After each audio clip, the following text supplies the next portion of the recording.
舒然，这孩子绝对不能要，你连孩子他爹是谁都不知道，万一是个渣男，你这辈子不就毁了吗？而且你寒窗苦读这么多年，不就是为了上岸吗？现在考公在即，你抱着个来历不明的拖油瓶，哪个单位会要你啊？可医生说，孩子胚胎发育良好，我天生会做题，应该不会影响考公。你疯了吧？你老家豫南有100多万考生，考公比登天还难。舒然，咱们山河4省的女人要有志气，你怎么能为了一个来历不明的拖油瓶放弃自己的前途啊？曼丽说的对，可如果现在去打，不仅要面对未知的手术风险，还有可能错过今晚的模考，这样成本太高，还是等考完再决定。靠，又是这个地狱开局！谁在说话？曼丽，你听到了吗？哪有人在说话？压力太大出现幻觉了。哎，你别想了，我现在就陪你去医院。现在技术好，无痛打，几分钟就能完事儿，你还能赶上晚上的模考。历史重演了！我这傻妈不会又要听读闺蜜的话，放弃京师户口和西城学区房，带我回云南卷生卷死吧！妈呀，上辈子的血泪还没流够吗？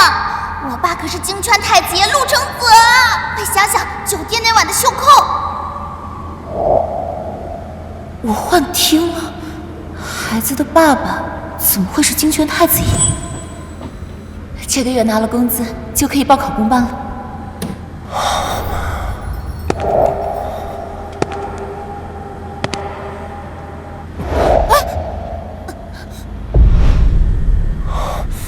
帮我！我现在去找医生帮你。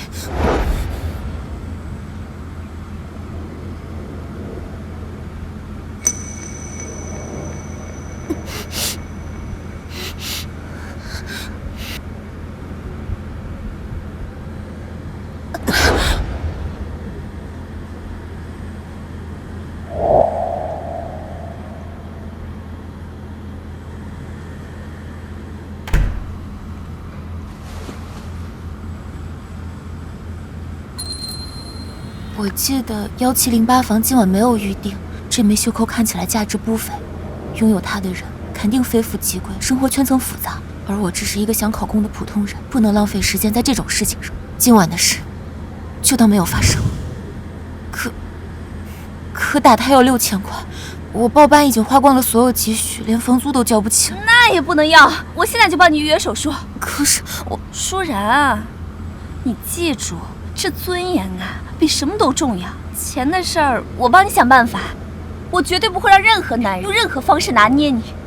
我的妈呀，你醒醒吧！上辈子你就是被他骗去贷款，利滚利根本还不上，最终只能卖血供我读书。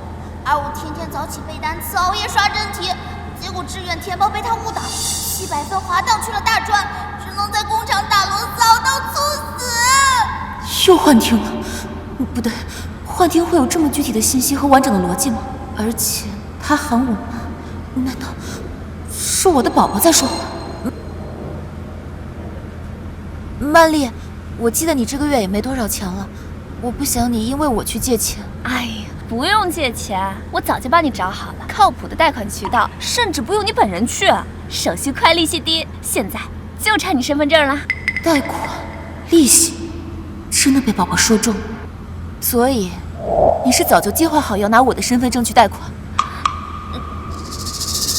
舒然，你说什么呢？我这不是为了帮你吗？你怎么能这么想我？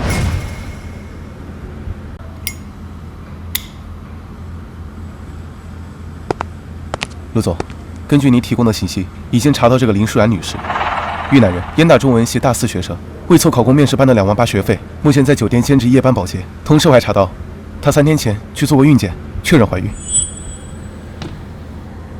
第一次就怀孕了，这概率可以去买彩票了。她上陆家找过我没？没有。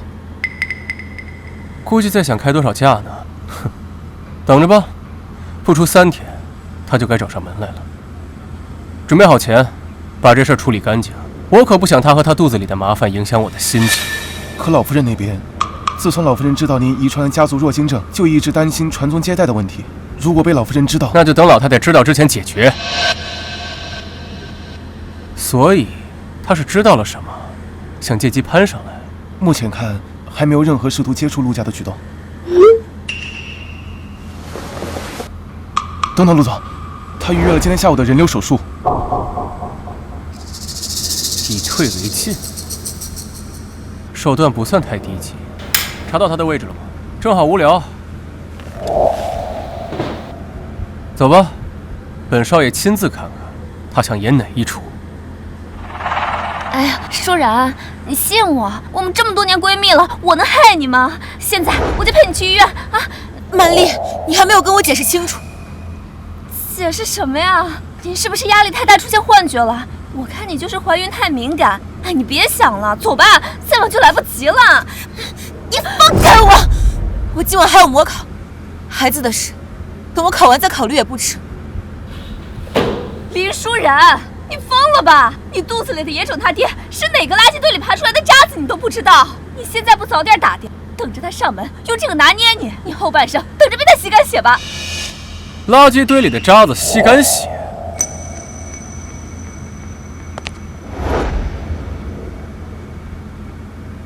我爸来了，妈，我们的美好生活就在眼前。这位小姐，你刚刚嘴里那个会拿孩子拿捏人的渣子和野种他爸，说的该不会是我吧？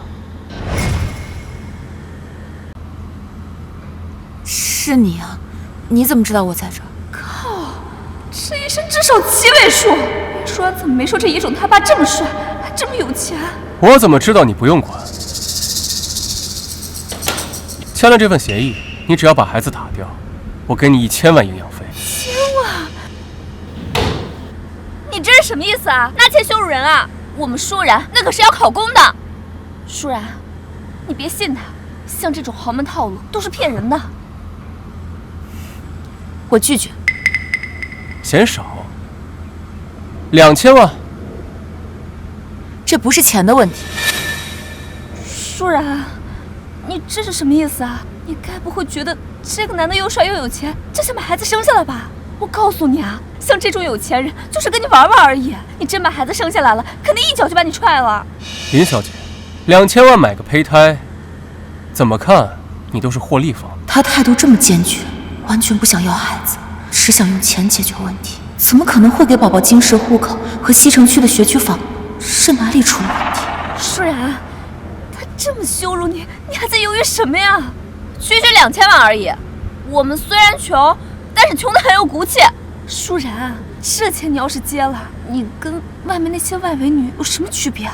妈，别听那绿茶瞎逼逼，他骗你网贷的时候可没讲什么志气骨气。虽然我眼前这爹不想要我，但陆家有人想要啊。放心吧，陆老夫人很快就要打电话，让便宜爹带我们回去了。抱歉，我不会接受您的合同，不如您听听我的建议。我会生下孩子，并且进行抚养教育。作为交换，我需要您为我提供京石户口、西城区的学区房，还有人大附中的保送名额。您放心，我可以签署最严格的协议，保证除此之外，不会向您索要任何的名分和财物。想法很有趣，但你可能搞错了一件事情。这孩子要不要，你说了不算，我说了才算。而我不想要。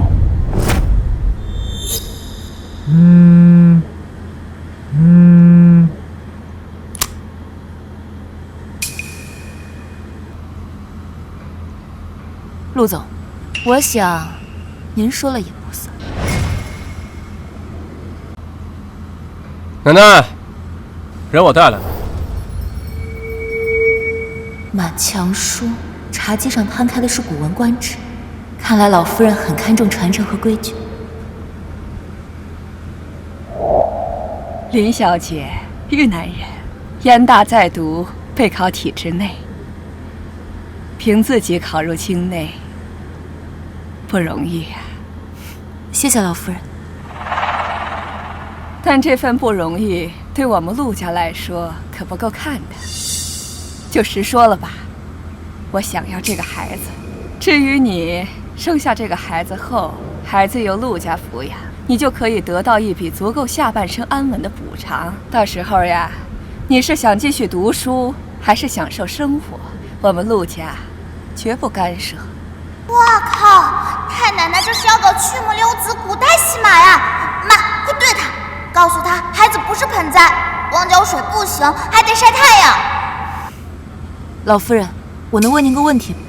说，您希望孩子未来成为什么样的人？自然是陆家合格的继承人。那您认为一个合格的继承人需要懂些什么？是守着陆家的财富，还是让陆家在未来30年里继续站在行业顶尖，甚至更高？财富可以继承，人脉可以传递，但认知层次、思维模式和抗风险能力不能够直接灌输。这个时候就需要一个母亲像传承家风一般，在孕期和童年早期潜移默化地传递给孩子。家风？那丫头，你说陆家的家风该如何呀？家风如水，润物无声，不求富贵泼天，但求清正廉洁、勤勉之至。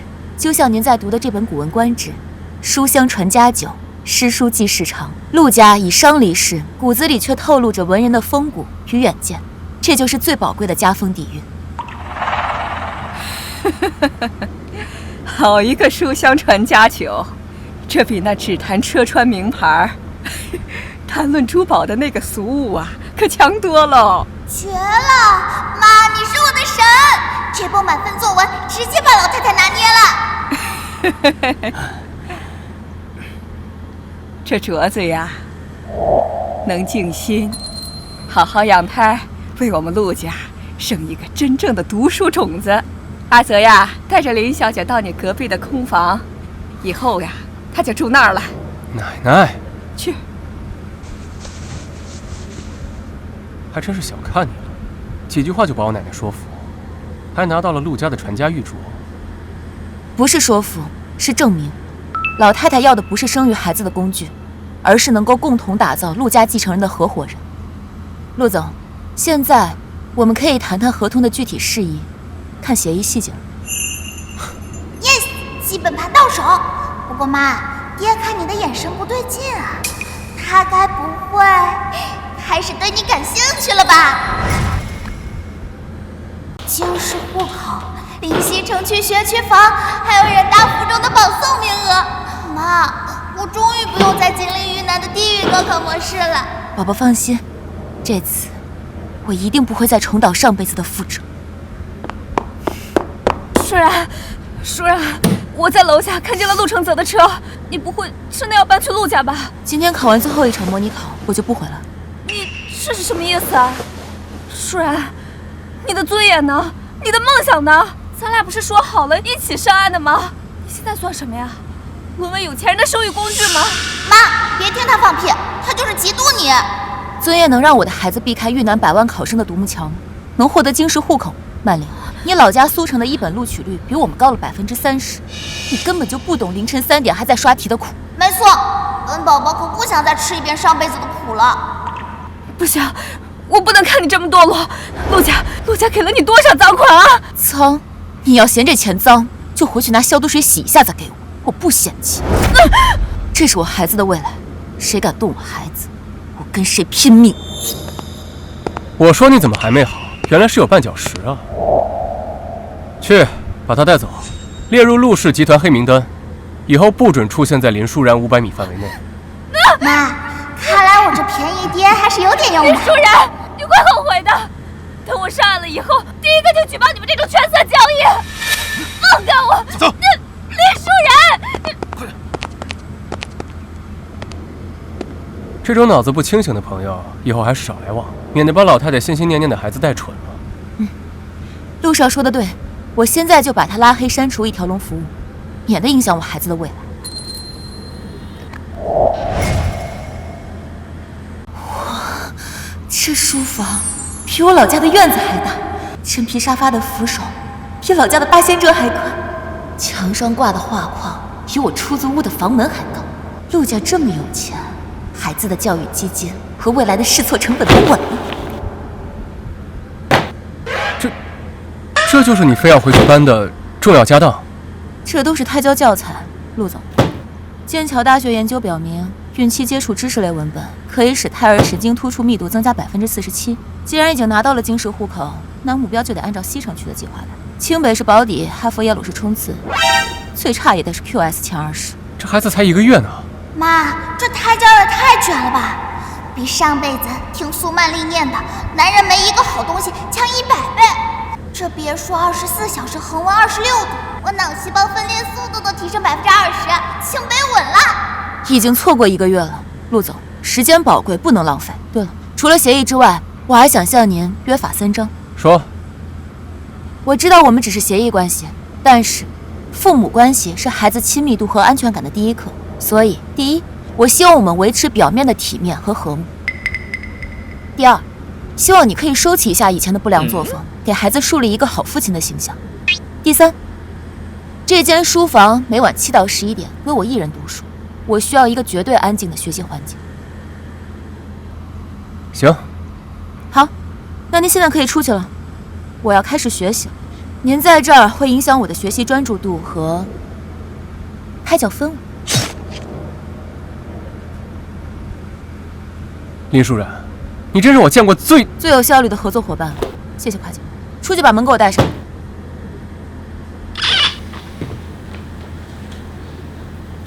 搞定！妈咪喂我，爹地吃瘪的样子有点可爱。学习，不能被干扰。约法3章，为了孩子，这女人脑子里除了学习计划和那个胚胎，到底还有没有别的？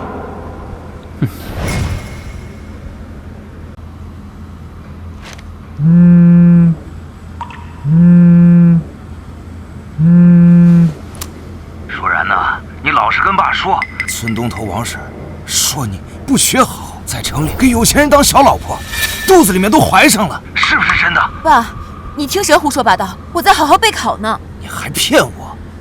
曼丽那丫头把电话都打到家里来了，哭着说劝不动你，说你非要走歪路，说你都放弃考公了，为了钱整天跟野男人鬼混，老林家祖祖辈辈清清白白，脸都让你丢尽了。爸，苏曼丽的话不能信，她是因为啥？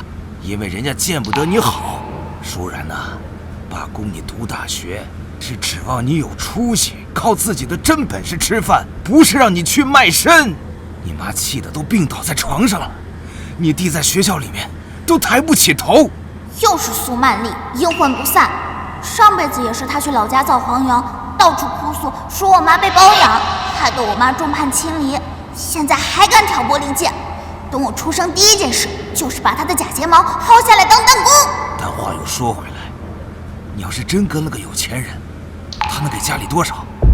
你弟这眼看着就要结婚了，这房子和彩礼可都需要钱呢，家里实在是……爸，您把我当什么了？讨价还价的商品了？您听他说我堕落了，第一关心的不是我的安危，而是我能给我弟要多少彩礼。我没有做任何丢人的事情，我的事情我自己会负责，你们不用管，也管不着。哎呀，这……妈妈别难过了，外公他们只是听信谣言被骗了。无论如何，我都会陪着妈妈。等我长大了，我会用实力打脸所有坏人，带妈妈过好日子。放心吧，妈妈没事。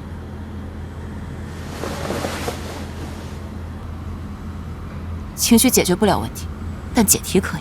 我一定会找到证据，让苏曼丽不敢再造谣生事。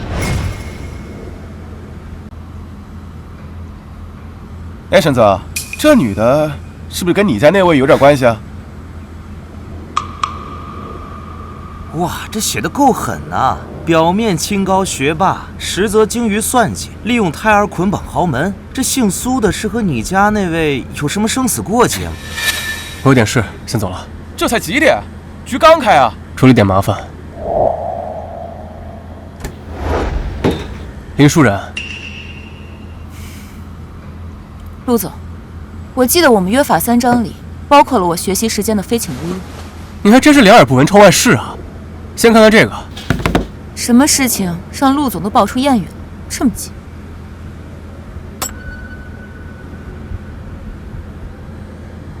看完了。没了？就这反应 ？Hello？他在网上造谣诽谤你，把你形容成一个不择手段的心机女，让网友网暴你。哇，爹地这是在为我妈着急，还生气了。他居然专门跑回来告诉我妈，这太过分了。这就对了吗？我竟然会把这个关键条件看错，这太过分了。妈，你快看我爸的表情，他为你的事这么激动，我要开始怀疑我爸不只是想当我爸了。陆总，你这是在关心我？少自作多情，我只是害怕这些乱七八糟的会影响我们陆家的名声，还有孩子的胎教环境。总之，你需要帮忙的话，既然热度已经这么高了，骂也骂了，那这流量不用白不用。什么意思啊？他不是指控我学霸人设造假，靠孩子上位吗？那我们就当场验证一下。陆总，你有这么多朋友，有没有人是从事娱乐媒体，或者是在短时间里能引起一场公开赛的？有啊，你想做什么？邀请他，和他进行一场公开的、有公证人在场的现场 PK， 内容可以使他质疑我的任何部分。既然他选择了舆论战，那我就用堂堂正正的方法让他闭嘴。妈，你太帅了，用实力打脸最爽，让那些喷子看看，遇难做题家的题海战术可不是盖的，行测秒杀，申论碾压，这波一定能一战封神。你就不怕翻车，或者他不敢应战？对于刷过的题，我有绝对的把握。至于他不敢应战，那不就证明了他心虚，谣言不攻自破。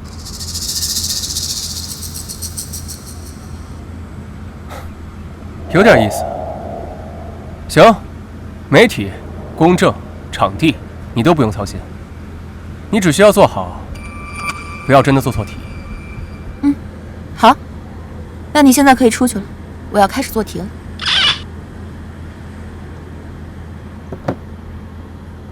妈，你就是我的偶像，爹爹好像也被你镇住了，这场 PK 稳了，我迫不及待想看看苏曼丽那张脸会变成什么颜色了。尊敬的各位来宾、各位评委，大家好！基于近期网络上的广泛热议，经过双方同意，我们今天在这里进行一场公开的验证。林舒然小姐就将苏曼丽女士指控中涉及学术能力造假的论点接受现场挑战，并全网直播。本次题库由第三方教育机构提供，难度对标近年国考。现在计时开始。妈，第一题人理解选 C， 第二题数列间隔等差。哎呀，妈你速度太快了，根本用不上我提醒。装什么知识分子？肚子都那么大了还做题？是不是那个拜金婊呢？算还是大学生。妈，冲呀！资料分析用结尾直除法，数量关系赋值法，常识题蒙 C 的，行测全对申论满分，让他们知道谁才是考公界的扛把子。经第三方机构批改，林舒然小姐的最终成绩为60题，正确58题，用时28分钟，正确率96.7%。苏曼丽女士的最终成绩为60题，正确31题，用时30分钟，未做完，正确率51.7%。言语理解这20道题全对，这正确率比分辨模考大神还高。这资料分析速度绝了，这真是太神了吧！几度人家？这并不能说明什么，行测考的只是运气，可能那些题他之前都做过呢。况且，就算我考不过他，也改变不了他跟陆家收受好处的事实。苏曼丽，我承认我接受了陆家提供有利于孩子学习、生活和教育的资源，但这是我作为一个孩子母亲为孩子争取到的合法权益，并且有严格的协议保障。而你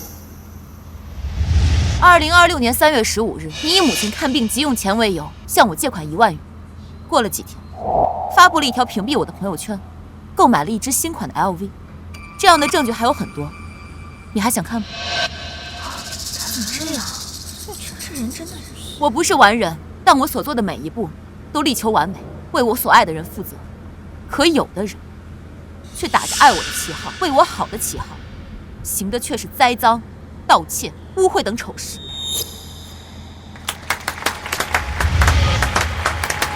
林舒然，你真是一次又一次出乎我的意料啊！赢了，赢得漂亮！妈妈就是最棒的。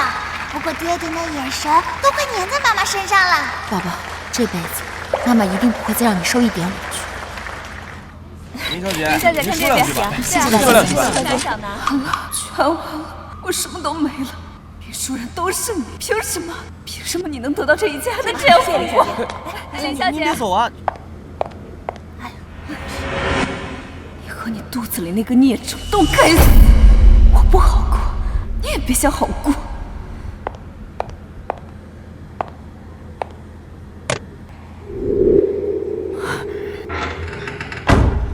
宝宝，我们赢了。妈妈超厉害，不过刚才好累啊。妈妈，我们赶紧回去休息吧。小问题，林舒然呢？刚刚还在这儿呢。苏曼丽，你怎么来了？我怎么来了？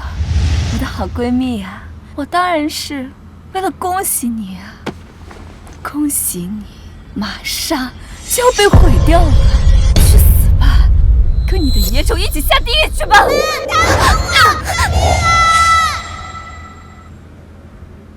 跟你的野种一起下地狱去吧！苏曼丽，你疯了！妈妈，你受伤了。你知不知道自己在做什么？我当然知道我在干什么，我就是要你和你的野种下地狱，这是你欠我的。宝宝别怕，妈妈不会让你有事的。救命啊！又找错了。闭嘴！要不然我现在就割破你的喉咙。里面有人吗？怎么反锁了？现在没有人会来救你了，带着你的野种去死吧！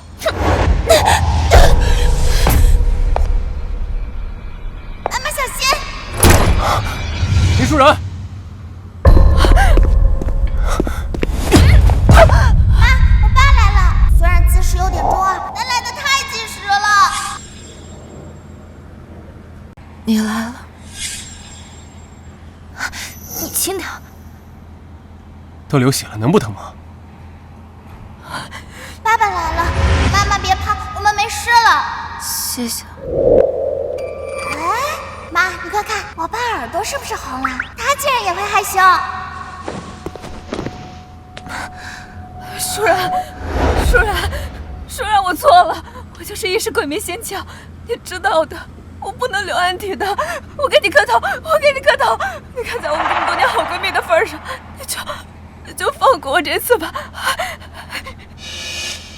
闺蜜，你之前想骗我的身份证去贷款，还在网上造谣抹黑我，现在还想伤害我和我的孩子，我们之间早就已经没有情分了。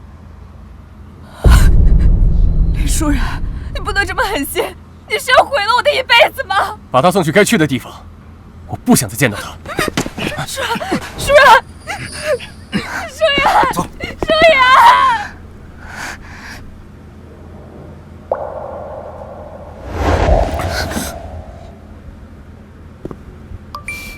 还没有人敢跟我抢陆承泽。买一班最近的机票，我要提前回国。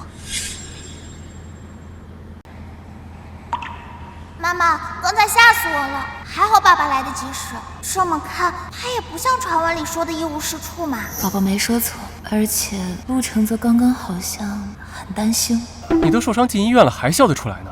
医生都说了，我和宝宝没事，休息一晚就能回去了。陆少，根据我们的协议，意外人身伤害属于不可抗力外的意外条件，所以陆家作为合作方，有义务提供额外的安全保障。林舒然，你脑子是计算器做的吗？这时候还想着协议呢？理性评估风险，这是解决问题的根本。就是可惜了，我那包里还有我新买的申论真题精讲。你都差点没命了，还想着那破书呢？那不是破书，那是燕京大学内部编撰的参考书，很难买的。啊，行，林舒然你厉害，等着。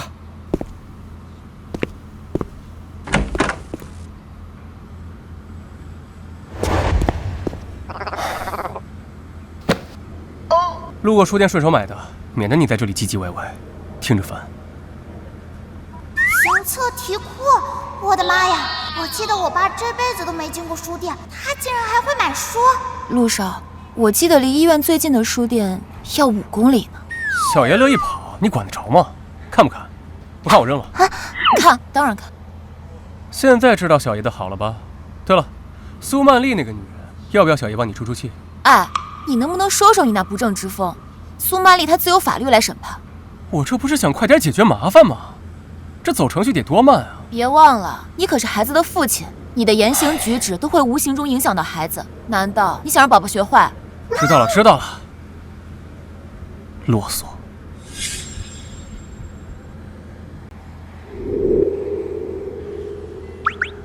不是说先不告诉老夫人？你也太小看老太太了吧？什么事儿能瞒过她呀？丫头，你受苦了。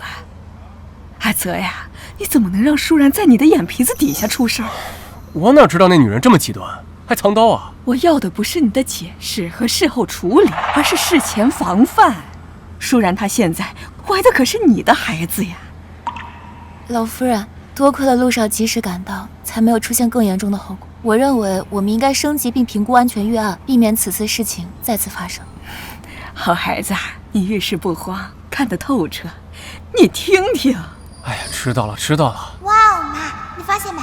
爸爸被曾奶奶训了，居然没有顶嘴。好了，老太太，你就别唠叨了。我这守了一晚上了，我也困，你也不关心我一句。哎呦，你呀，哎。我让厨房煲了汤，一会儿让人给你送来。你好好休息，别老抱着书啃。妈，我就说我没感觉错，我爸就是在关心你。他只是基于共同利益和当前事件进行的合理行为。宝宝，有些时候你要知道，男人的关心远不如实际利益来得高。谈一谈何所谓升华呢？我们结合今天的这个话题来。妈，警报！1级警报！我爸的青梅竹马江绿茶来了。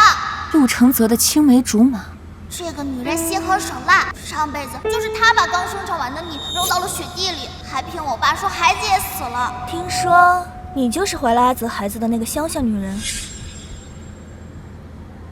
你就是怀了阿泽孩子的那个乡下女人。嘿，谁家祖上不是乡下人？更何况我妈可是未来的学手女王。你是 ？Sorry 啊，我是从小和阿泽一起长大的江若薇。听说你是豫南的，那里的环境嘛，一直都比较……今后有什么你不懂的规矩，可以随时问我。哦。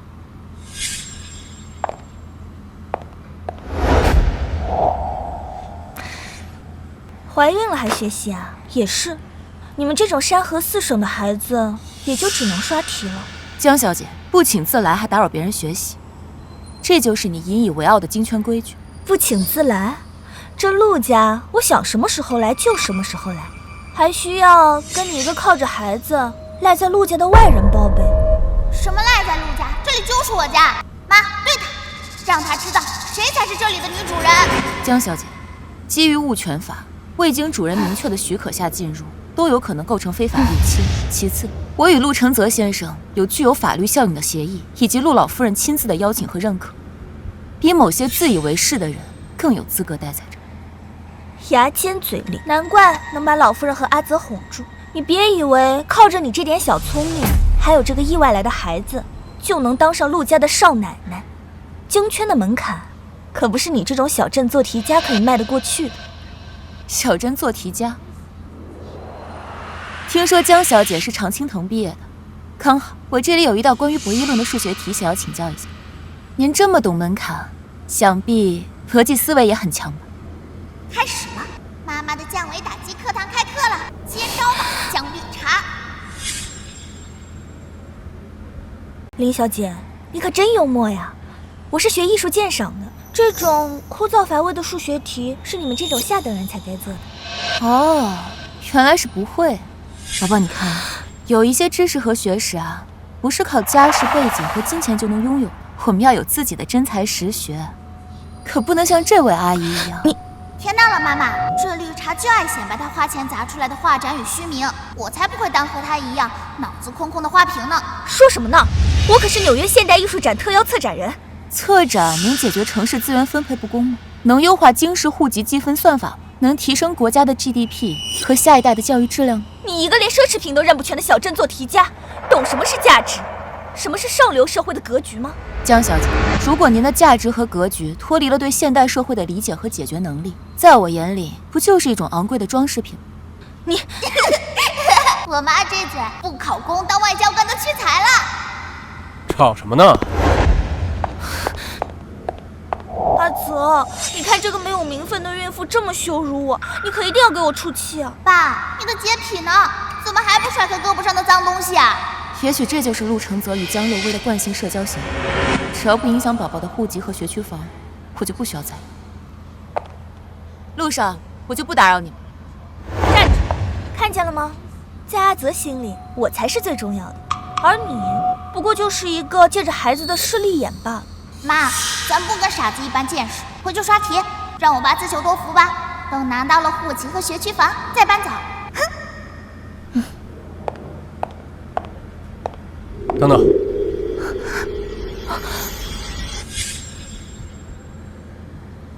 放开！阿泽，怎么了？陆承泽，你竟然为了这个来路不明的野女人凶我！你是被她肚子里的孩子绑架了吗？江若薇，你脑子被艺术泡傻了吧？这里是陆家，他住这儿，是奶奶点头我同意的，轮得到你大呼小叫？哇，我爸长脑子了，支棱起来了。既然误会解除了，那你可以松开我。你们继续。听到了吗？我们要继续了。你该去哪儿去哪儿，别在这里碍眼。你们家里怎么这么热闹啊？陆奶奶，哼，老夫人最看重门第和规矩了。像林舒然这种下等人，老夫人一定是看在孩子的面子上才忍他的。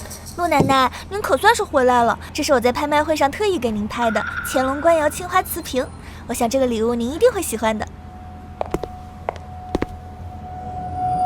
陆奶奶，我有句话不知当讲还是不当讲。我理解林小姐出身寒门，不过她现在肚子里面已经怀了陆家的孩子，总该学一些京城的规矩吧。之后要是妨碍了陆家的名声，江小姐呀，你有心了，我姥姥欣赏不了这种物品，你呀，还是拿回去吧。至于舒然这个丫头，她的学识、见识和格局，我都亲眼见过，远非是规矩和出身可以衡量的。丫头，我给你的礼物呢？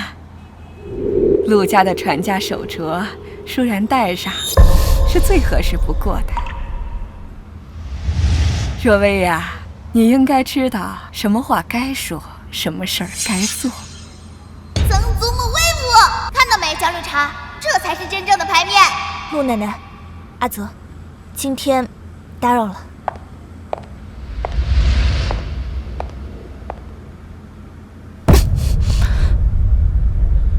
给我查，掘地3尺也要把林舒然所有的底细给我挖出来，我要让他身败名裂。感谢诸位亲朋今日莅临，借此机会，我要向大家正式的介绍我陆家未来的孙媳妇儿林舒然。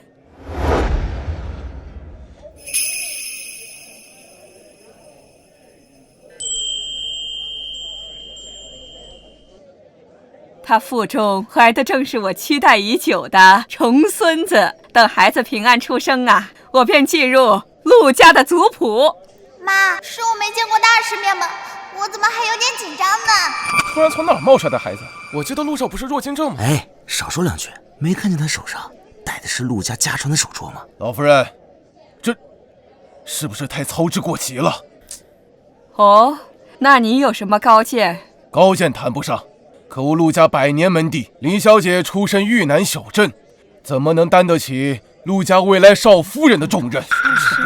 门第家风，首重德行才学，舒然品德高尚，学识见识均属上乘。老二啊，时代不同了。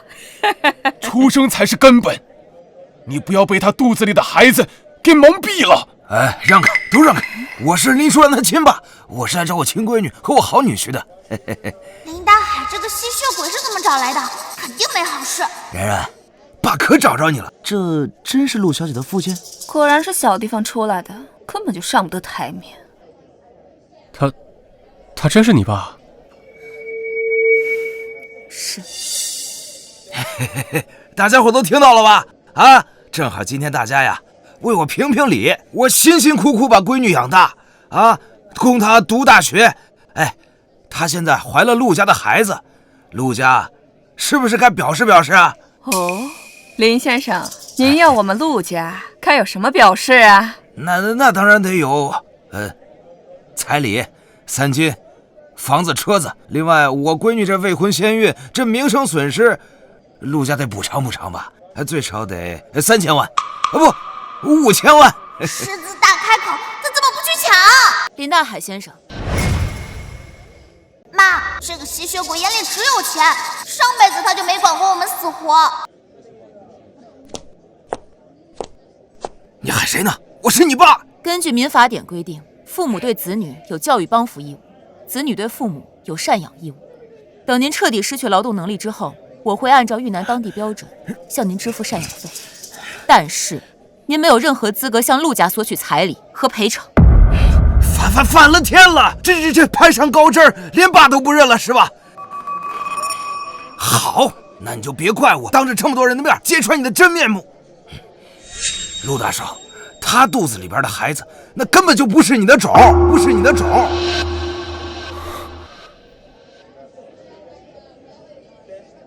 那个孩子的亲爹另有其人，刘青。我的妈呀，这哪来的黄毛，还想当我爹？对啊，我错了，我不应该害怕躲起来。我现在想通了，既然是我的孩子，那我一定会去对他负责的。这位先生，我根本就不认识你。舒然，我是刘星啊！我知道你还在生我的气，我求你了，看在孩子的份上，再给我一次机会吧。我们回云南好好过日子好吗？你说你是我孩子的父亲，证据呢？证据？难道你非要让我在这么多人面前说出你左大腿跟人有块红色胎记吗？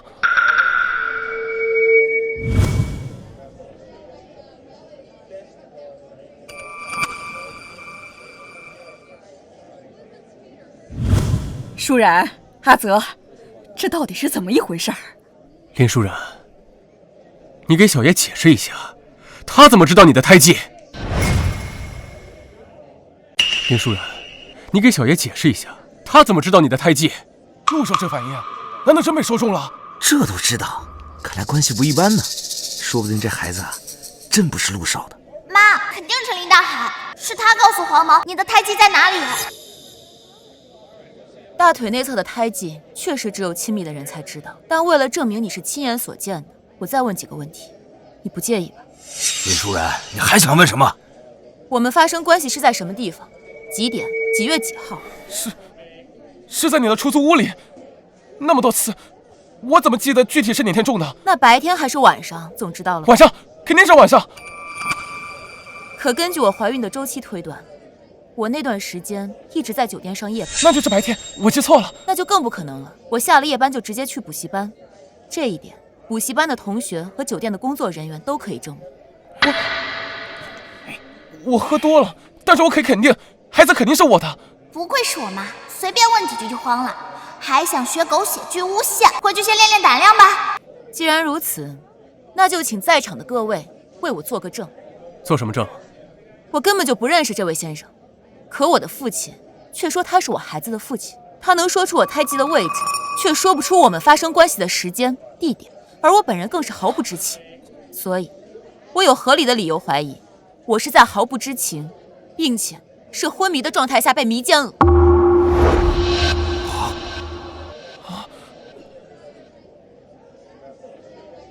我要求立刻报警！我要求立刻报警！这别，家丑不可外扬，报什么警呢？放心，刘先生，听起来你也像是这件事的受害者。我相信警察一定会做出努力，让这件事情水落石出。林舒然，别装了，我这份权威机构的鉴定报告证明你肚子里孩子的亲生父亲就是这位刘先生。亲子鉴定报告，给我看看。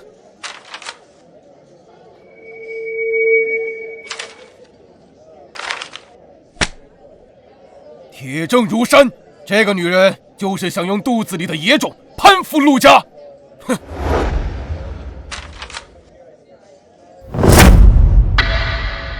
真是知人知面不知心，看着清清白白的，没想到内心这么险恶。必须严惩，以正家风。陆家100年门第，绝对不容玷污。林舒然，你最好给我个解释。我爹这个大笨蛋，他天天和我们在一起，什么时候看到我们去做 DNA 鉴定了？老夫人，这种不知廉耻、混淆陆家血脉的女人，应该立刻赶出去。舒然，这到底是怎么一回事啊？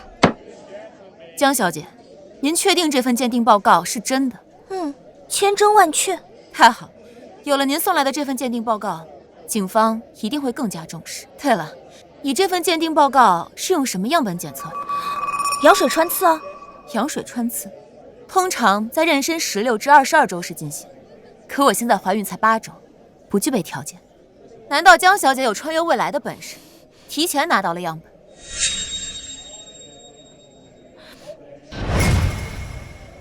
江小姐，这是怎么回事啊？我说错了，不是羊水穿刺，是无创胎儿鉴定，只需要抽妈妈的血。羊水穿刺和无创鉴定，这区别可大了，这也能说错？别管用什么方式了，现在结果最重要啊。那就更应该报警。林舒然，你别动不动就报警，你以为警察会管这种家务事吗？我最近一次抽血，是和陆少一起去医院做孕检的时候。如果说这份鉴定报告是真的，那我合理怀疑这家医院内部出现了严重的样本泄露问题。不可能，那家医院是陆家的产业，管理严格，绝不可能出现那种情况。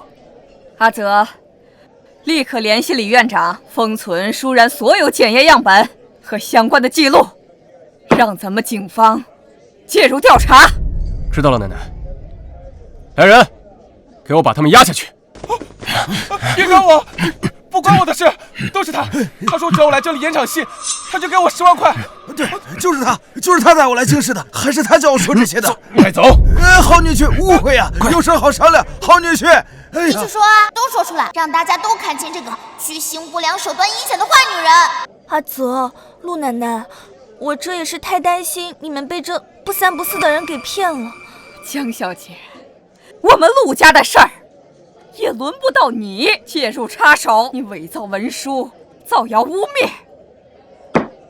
阿泽，把江小姐一起。老夫人，江家和陆家多年的交情，项目还绑在一起，只要闹到警局，这2家人脸都难看。不如给江家一个面子。舒然，你怎么看啊？看在江家的面上，我们陆家就不再追究了。江小姐，你可好自为之啊！等等，老夫人，血缘之事关乎陆家根本，必须千万确凿，容不得半点差错。我想，老夫人，为了孩子以后不再被怀疑，我愿意公开的再做一次亲子鉴定。舒然，我相信你，你怀着孩子，没必要这么折腾了。这是最有效、最根本的方法，请老夫人成全。老夫人，我们会加急处理，5到7个工作日就会出结果。这么久，万一中间有人动了手脚怎么办？要不您亲自住在实验室里盯着？你可以添加一条补充协议，在结果出来之前，任何人不得以任何形式干扰鉴定中心工作，如有违约，哼，签就签。按我说的做，事成之后双倍尾款。泽哥，听说你家那位把江大小姐和你二叔都对得没脾气了？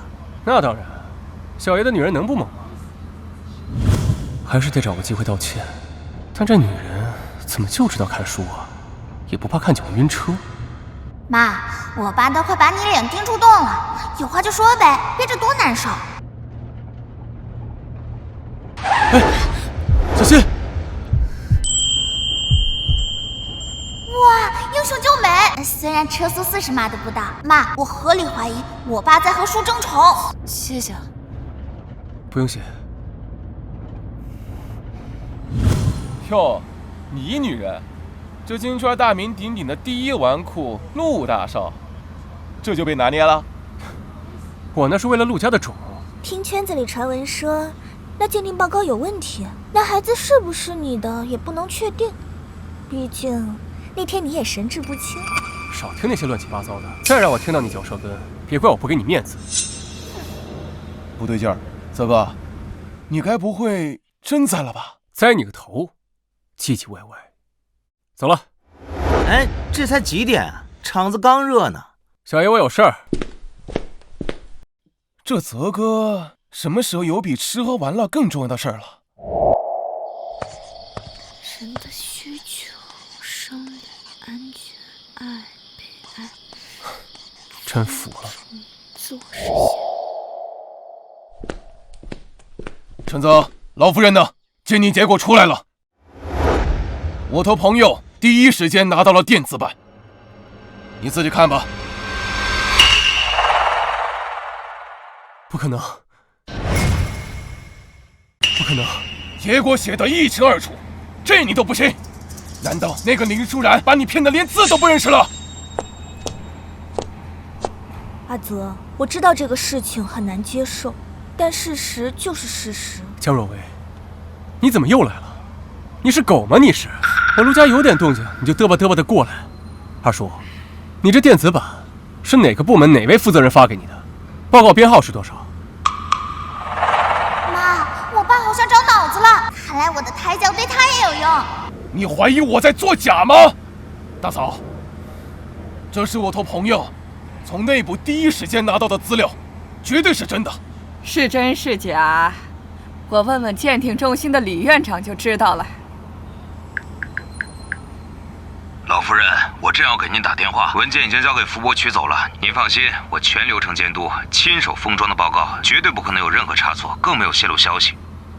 李院长说他没有泄露消息。老二，难道你朋友的权限比这李院长还大？老夫人，报告取回来了。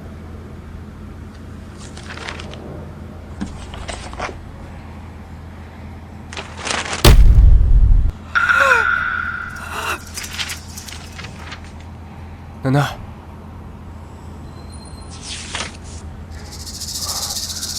林舒然，你给我个解释！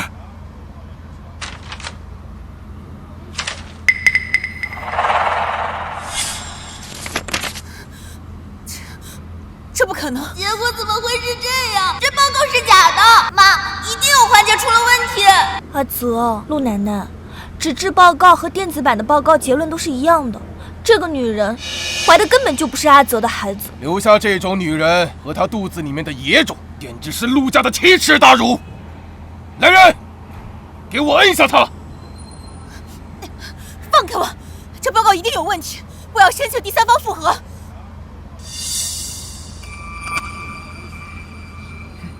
老二，你要干什么？铁证如山。老夫人，您心软下不了手。这个恶人，我来当。今天，我就要代表陆家，清理门户，以正家风。以正家风。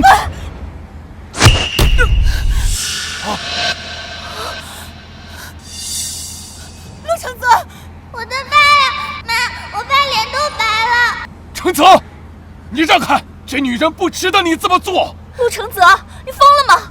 你到现在还要护着这个骗子和他肚子里的孩子？江绿茶，你才是野种，骗子！别败了我爸！我看谁敢动手！哈哈，好，那我就先把你给打清醒了，然后再解决肚里面这个野种。你给我住手！哎呀，老夫人，承泽他执迷不悟，你也老糊涂了吗？我要让舒然亲口说。陆承泽，你先放开我。陆老夫人，我腹中的孩子只可能是陆少的，我要求立刻封存鉴定中心的所有结果，申请第三方进行复核。林舒然，你不要再拖延时间了，假的就是假的，就算你验再多次，也改变不了你肚子里是个野种的基因。上次是你自己主动要求鉴定，现在结果已经出来了，不是你说不认就不认的。老夫人，这是您之前秘密送检的2家鉴定机构的加急报告，刚刚送到。什么还有2份报告？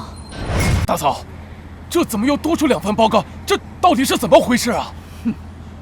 我秘密分装了3份样本，1份送去明检，另外2份我亲自送到检验机构，就是防止有人知道后再做手脚。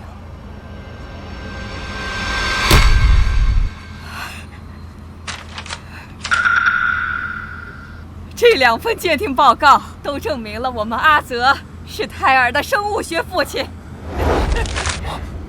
太奶奶威武！还好太奶奶有先见之明。妈妈，我们没事了。这怎么会跟那份的结果不一样？我也想问你为什么。你现在就给舒然一个交代。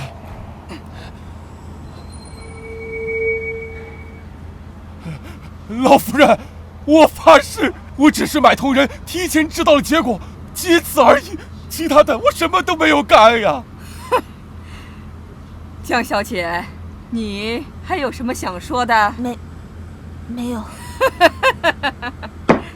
既然没有人承认，那就由我陆家亲自来审问。福伯，把这个老二和这个江小姐给我带下去，看好，在这件事彻底查清楚之前，谁都不能走。是。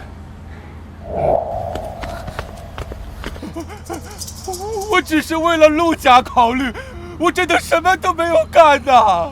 阿泽，陆奶奶，我真的只是担心阿泽，你们不能这样对我，江家是不会这么算了的。够了，带下去。放开我！老夫人，老夫人，谢谢。好孩子，让你受惊吓了，没事吧？是不是哪儿不舒服啊？我没事。路上你的背……林舒然，我……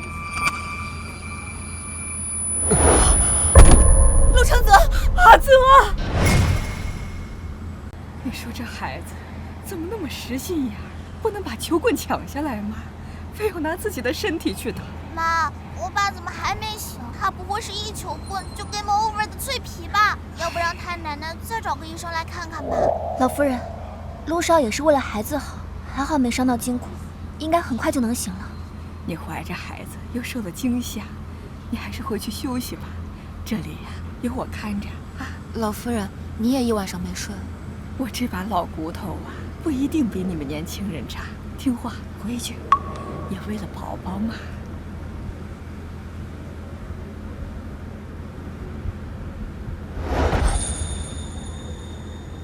你醒了，还痛不痛？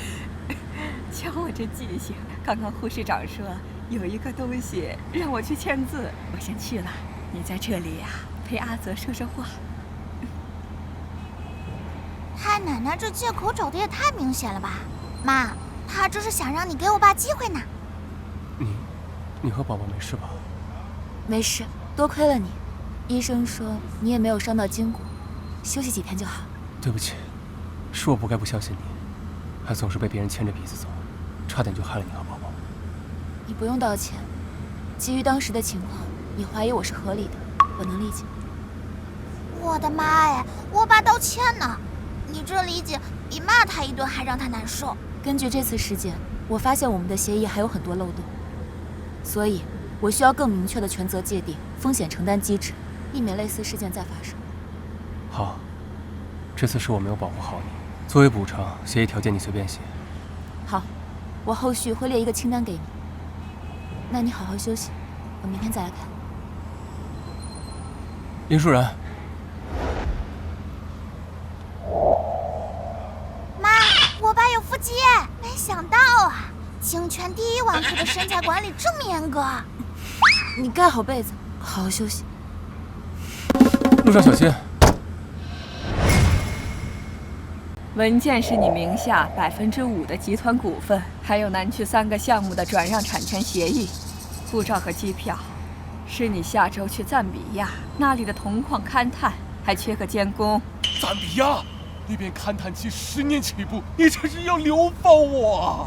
流放，老二，你别忘了，你差点打死我的孙媳妇儿和我的重孙子，阿泽被你打的，现在还在医院里躺着呢。你这字签了，陆家还认你，你若不签，后果自负。活该，让你欺负我妈妈，老老实实去挖矿反省吧。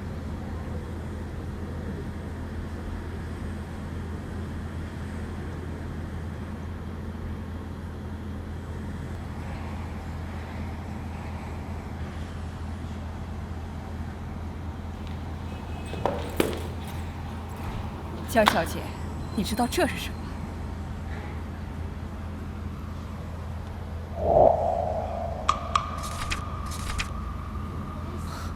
这是我们江家核心区的2个商业合作项目，还有东港码头的优先使用权和转让协议。没错，这是你父亲今天凌晨送来的，说是为你收买鉴定中心工作人员调换样本的赔罪。陆奶奶，那您收下了，是不是就代表我没事了？东西呀，我们陆家只是代为收管，最终签不签和怎么处理，那要看我们的舒然说了算。他可是直接的受害者。好酷啊，妈！快让江绿茶知道你的厉害。陆奶奶，您的意思是要让我求这个女人？看来你还是不情愿啊。福伯，等等，林小姐，对不起，是我太爱阿泽了，所以才鬼迷心窍。求你原谅我。老夫人，江家送来的这些资源价值远超我应得的赔偿，所以我认为和解才是对陆家的利益最大化。舒然呀，你不要为了这些小利委屈自己呀。不委屈，能用这件事为陆家换来未来10年在东港码头的战略和2个优质项目，是一笔非常划算的交易。好孩子。江小姐，看在江家的面子上，这件事情就到此为止。但我希望这是第1次，也是最后一次。如果以后你再来打扰我和我的孩子，就不是经济纠纷能够解决。是。妈妈威武！看看江绿茶敢怒不敢言的表情，实在是太爽了。妈，我打个赌，我爸看到这协议肯定会说：“林舒然，你这玩意儿比陆氏集团的风控协议还复杂。”你这玩意儿比陆氏集团风控协议还要复杂，密密麻麻看得我头疼。他妈，我就知道我爸会这么说。风险控制当然是越细致越好。好，好，好，你说的对，签，我签。对了，老夫人，我还有一件事，为了安心养胎，我想搬出去住。搬出去？为什么？不对，不管为什么都不行。继续住在陆家可能会带来不必要的关注。而且，我也不想再因为陆少卷入江小姐那样的纠纷中。舒然考虑的有道理，奶奶。但阿泽的担心也有道理。这样吧，阿泽呀，你在城东不是有套平层吗？你就搬到那儿去住。奶奶，这是我家，你让我搬出去住？那儿也是你家呀，正好你搬出去清醒清醒，想想那些乱七八糟的人际关系，清理干净了没？丫头啊，再也受不了惊吓了。奶奶，丫头，就这么定了，有我在呀，你就安心的在这儿住着啊。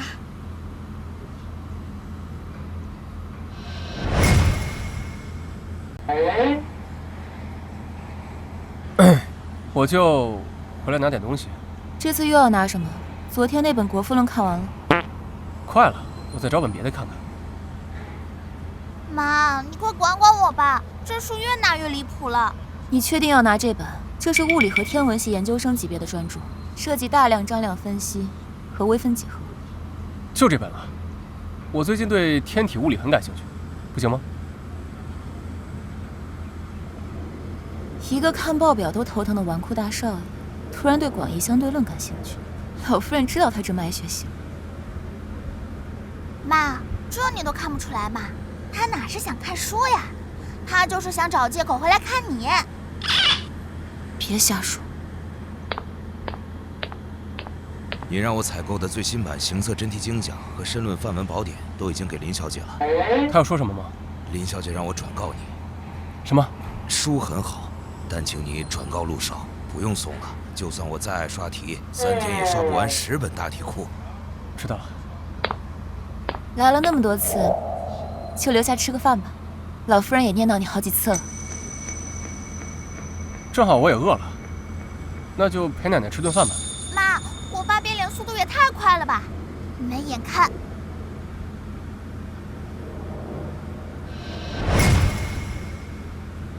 鱼有营养，多吃点。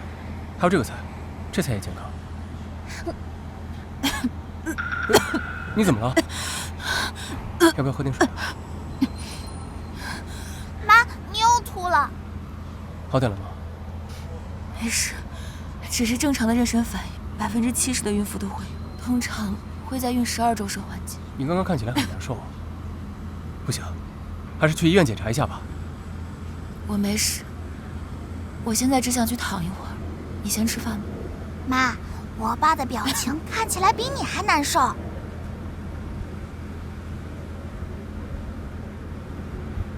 大林，我记得你是不是认识一个孕产营养师的朋友，上过国际期刊的那个？对，我要见他。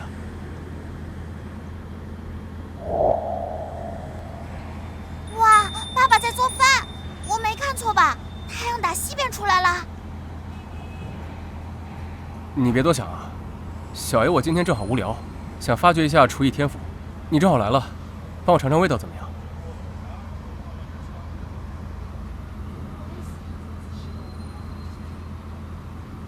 快尝尝，味道怎么样？很好吃。真的？那你多吃点。阿泽呀，你怎么不坐下吃啊？光站在那儿盯着舒然看，能看饱？福伯，奶奶，我就知道你还爱我，还知道我最喜欢吃什么。少往自己脸上贴金，这是舒然呐，知道你晚上来，特意吩咐厨房加的。这真是你让加的？来，多吃点啊。妈，我爸傻了，你只是让厨房加个菜，他就感动的饭都不会吃了。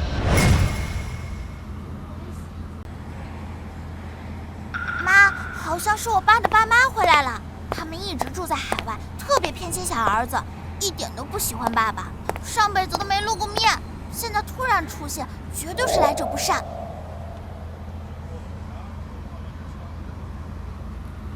你就是林舒然？伯父伯母，你们好，我是林舒然。听说你是豫南人，那边风景是不错，就是离京市远，生活习惯、眼界格局就差太多了。地域化差异是客观存在的，但重要的是个人的学习能力、内在价值和未来选择。一直听说豫南人很会读书，看来是真的。可惜，会做题和会做人可是两回事。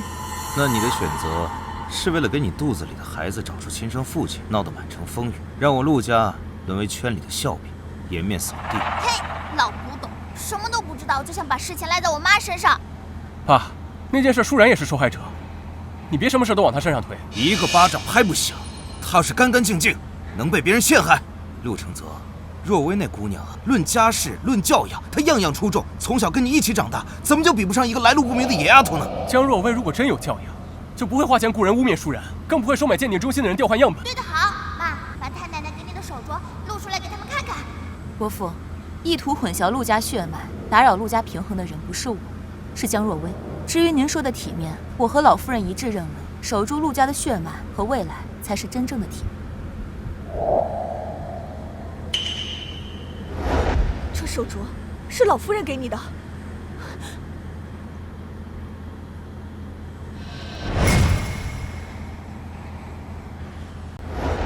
奶奶第一次见到舒然，就把手镯套在他手上，不像你，惦记了几10年都没资格。我看这老太太，她是越老越糊涂，竟然把我陆家的传家宝随随便便送给一个来路不明的野丫头。够了！林舒然是我孩子的妈妈，是我和奶奶认定的，轮不到你们说3道4。陆先生，陆太太，你们要是回家，我们欢迎；但要是专门来说这些没有用的，门在那边，慢走不送。陆承泽，我可是你亲老子，你什么态度你？妈，你可不能相信那个林舒然，简直目无长辈，毫无教养。我看啊，他对程泽根本就没有半分真心。什么叫做真心？是像江若薇那样，嘴上说着为了青梅竹马的缘分，实际上在背地里搞着阴毒的手段，要伤害我陆家的血脉？还是像你们这些做母亲的，嘴上说着为了孩子好，实际上是在伤害他？妈，我们什么时候伤害过程泽了？从小到大，你们什么时候给过阿泽真正的关注与陪伴？你的真心就是把他丢在国内，当他终于找到自己幸福的时候，却跑回来指手画脚。我们那也是为了事业呀。再说了，什么幸福？程泽现在只是因为孩子才被那个女人给迷住了。连福伯都看得出来，阿泽是真正的喜欢舒然，连你这个当妈的都看不出来吗？舒然和孩子，我保定了。如果你要再伤害他，赞比亚的项目现在还缺人，你们就过去好好的陪陪老二。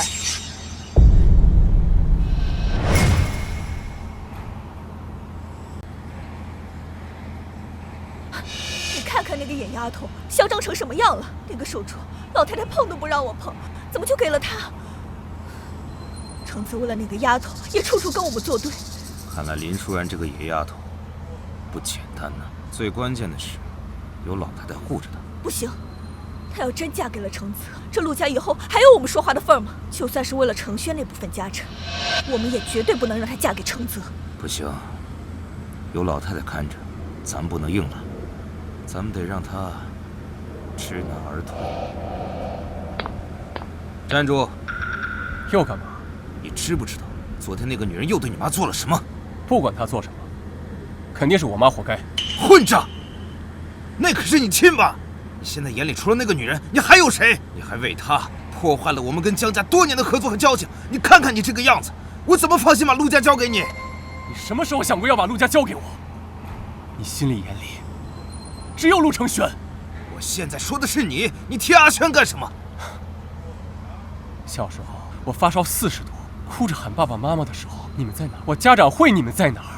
从小到大我们见过几次面？真正待在一起的时间加起来有1年吗？陆承泽，我跟你解释过很多次，因为我们到国外什么都不稳定，那不方便带着你啊。那为什么陆承轩能跟着你们一起，而我呢？只有在电话里的要听话，别惹事，钱不够找奶奶要。你们关心过我1次吗？问过我真正想要什么吗？那我们现在不是回来了吗？那是因为你们看到奶奶重视我有了自己的孩子和喜欢的人，你们就迫不及待回来刷存在感。凭什么？你有什么资格对我身边的人指手画脚？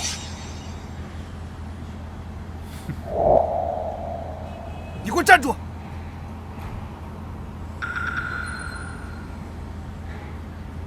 等一下，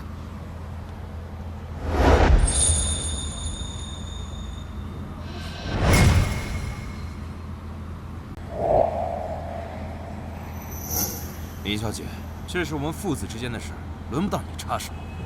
伯父，我想，如果这是关于陆承泽的事，作为他的配偶和孩子母亲，我想我有资格。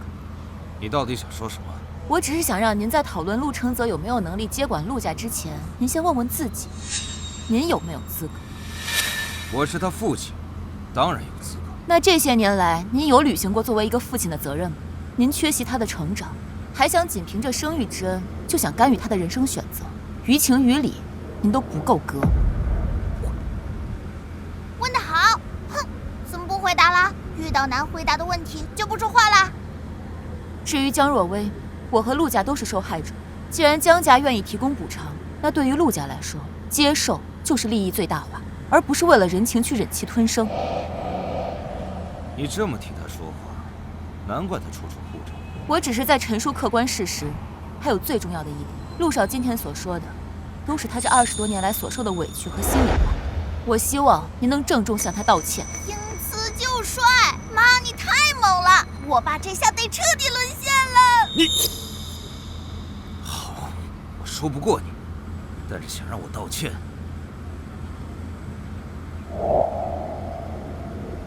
这是我陆家重金在海外投资的港口项目，因为合作方退出，消息泄露，导致股价持续下跌。如果你能在3天之内陪我稳住大局，把损失降到最低，我就道歉。我不稀罕你的道歉。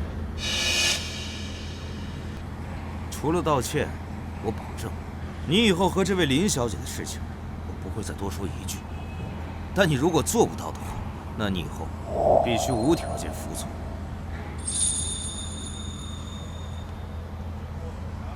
说话算数，我要是做了，你以后不能再对舒然和孩子放半个屁。不行，怎么就是不行？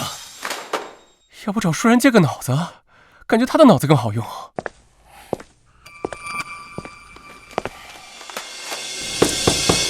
又下跌2个点，别硬撑了。我知道你想证明自己，但有些事情它不是光靠义气就能决定的。趁现在损失还不大，认输吧，啊，不然更大的损失你可承担不起。哎呀，听话，认输不丢人，总比把整个公司的项目拖垮强吧。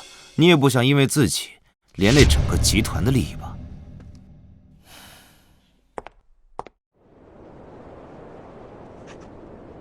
妈，这道题你又批错了啦！你的心根本不在做题上，是在担心爸爸吧？他那边的进展好像不太顺利。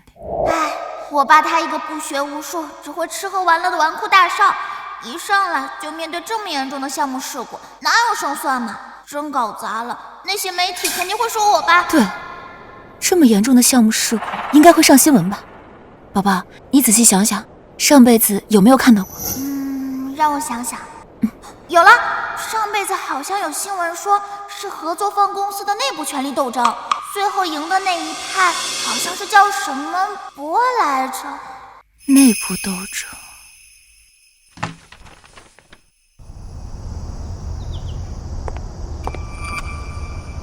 妈，我爸看起来好累啊，都怪那个老家伙。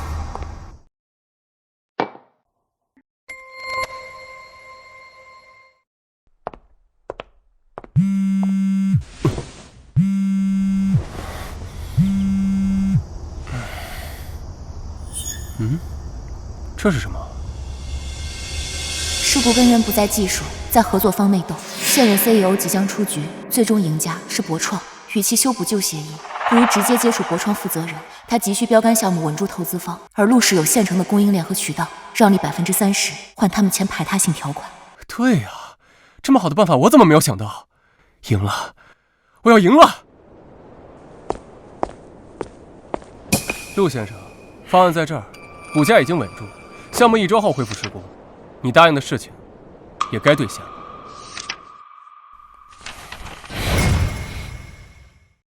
奶奶，自从我搞定我爸那个烂摊子之后，我感觉我的任督二脉都通了。你看，这是我新追投的2个项目，这才没多久就涨了这么多。怎么样，你孙子是不是还挺有商业天赋的？没给你丢人吧？不仅你有商业天赋，背后还有高人指点。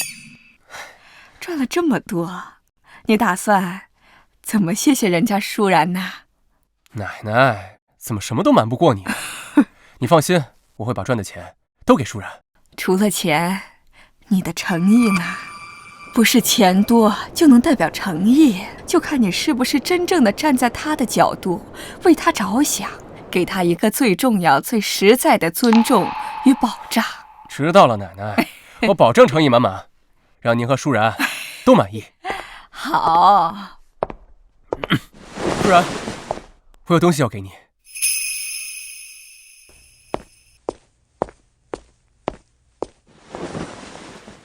老夫人，我老了，不懂你们年轻人的事儿，我还是出去晒晒太阳。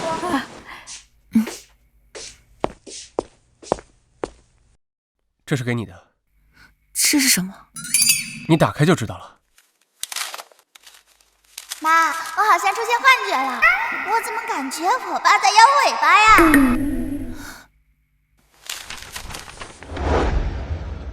婚前协议，妈，我爸开窍了，他要嫁给你。婚前协议？我就觉得我们之前的合作可以再升级一下，最稳定、最受法律保护、最能给孩子光明正大身份的升级方式，就是婚姻。签了这个，宝宝就能名正言顺地拿到户口、学籍和继承权了。你放心，这协议我都是找最专业的律师拟的，对你和宝宝只有好处。你慢慢看，有什么不合适的都可以改。妈，这协议简直是为咱娘俩量身定做的，稳赚不赔的买卖。看来我爸是把家底都掏出来了，要答应他吗？我需要时间考虑一下。应该的，应该考虑一下。你慢慢看，慢慢想。陆承泽这个蠢货竟然真打算娶她，一旦她嫁进来，陆家的资源和股份都会被他和那个小野种分光。那我的阿轩怎么办？不行，绝对不行！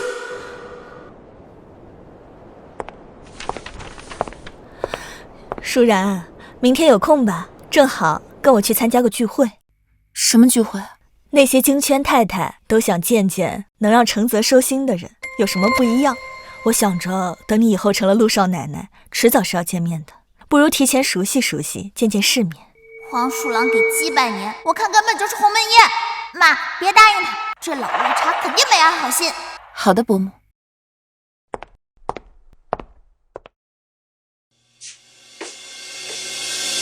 舒然，周雅琴明显不怀好意，你没必要答应。如果我这次不答应他，他以后还会找其他的办法来找我麻烦，还不如这次直接让他死心。那好，去吧，我相信你。妈，明天我们就让那个老绿茶看看什么叫降维打击。就是。妈，老绿茶叫我们过来，又把我们当空气，根本就是想让我们觉得格格不入，自惭形秽，这手段太 low 了。宝宝别担心，越故意，说明他们越在意。放心，过不了多久，他们就会按捺不住过来找我们了。雅琴啊，这位是你新找的保姆？这么年轻还怀着孕就出来工作，是有什么困难吗？嗨，你看我光顾着聊天了，什么保姆呀？她就是那个怀了承泽孩子的女人。哦，最近闹得沸沸扬扬的就是她呀。我还以为能把陆大少爷迷得神魂颠倒的女人会是什么倾国倾城的绝世美女呢？今儿这一看，果真呢，情人眼里出西施。那个舒然，你过来，给你介绍一下。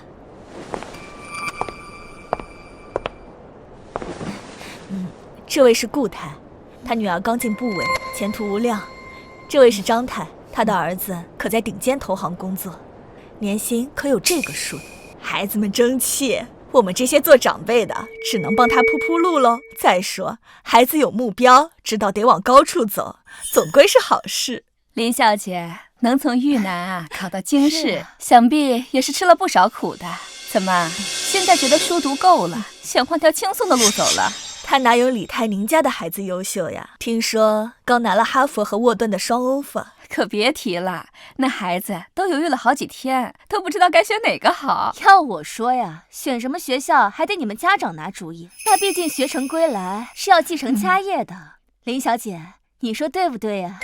顾太，您这话说的，舒然她是从小地方考上来的，心思全都花在读书上了，她哪懂得这些呀？嘿，又开始地域歧视了，一个个穿金戴银，说出来的话怎么这么酸臭？妈，只有你能忍。顾太太说的对，选择的确需要考虑资源协同。如果我没记错的话，李家是做艺术品投资的吧？对，怎么了？那我认为苏富比艺术学院的商业艺术或 MIT 的媒体实验室相关项目，或许比纯金融或泛商科的哈佛沃顿更适合李小姐。舒然，不懂就别瞎说。那沃顿和哈佛是多少人梦寐以求的，别在这瞎出主意。哈佛商学院的核心优势在于培养综合领导力和全球化视野，沃顿商学院则以金融、会计、风险管理等量化分析著称，而李小姐需要的是更侧重于艺术史、文化管理，甚至是艺术与科技相结合的领域。毕竟，顶尖的艺术投资未来比拼的不仅是资本，更是文化话语权与科技赋能的深度。前几天孩子还提出对数字艺术感兴趣，我一直觉得那是玩物丧志。今天听李小姐这么一分析啊，的确是可以考虑的发展方向啊。你有时间可以跟她聊一聊，继承家业固然重要，但更重要的是李小姐自己喜欢什么。雅琴，这就是你的不对了。林小姐明明谈吐不凡，像你之前说的那些，害得我们差点误以为她是另有所图呢。就是，林小姐别见怪啊，看来是雅琴对你有误解。要我说呀，程泽能找你是他的福气。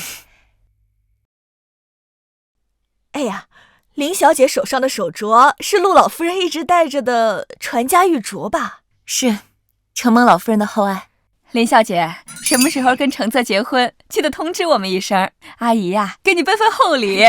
林小姐，我儿媳妇也刚怀孕，正愁这胎教该怎么做呢。看你懂得那么多，有没有什么经验可以分享的呀？是啊，当然。妈，你看老绿茶那个脸，跟调色盘似的。刚才还趾高气扬，想让你难堪，现在自己变成背景板了，太解气了。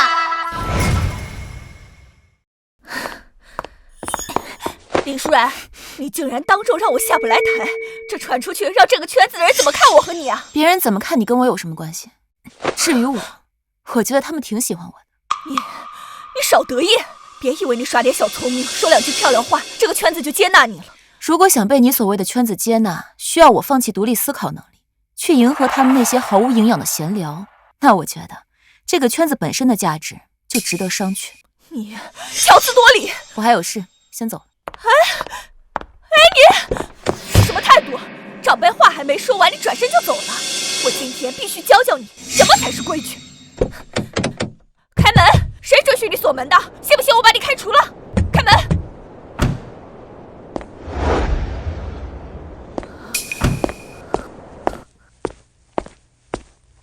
程泽，怎么是你啊？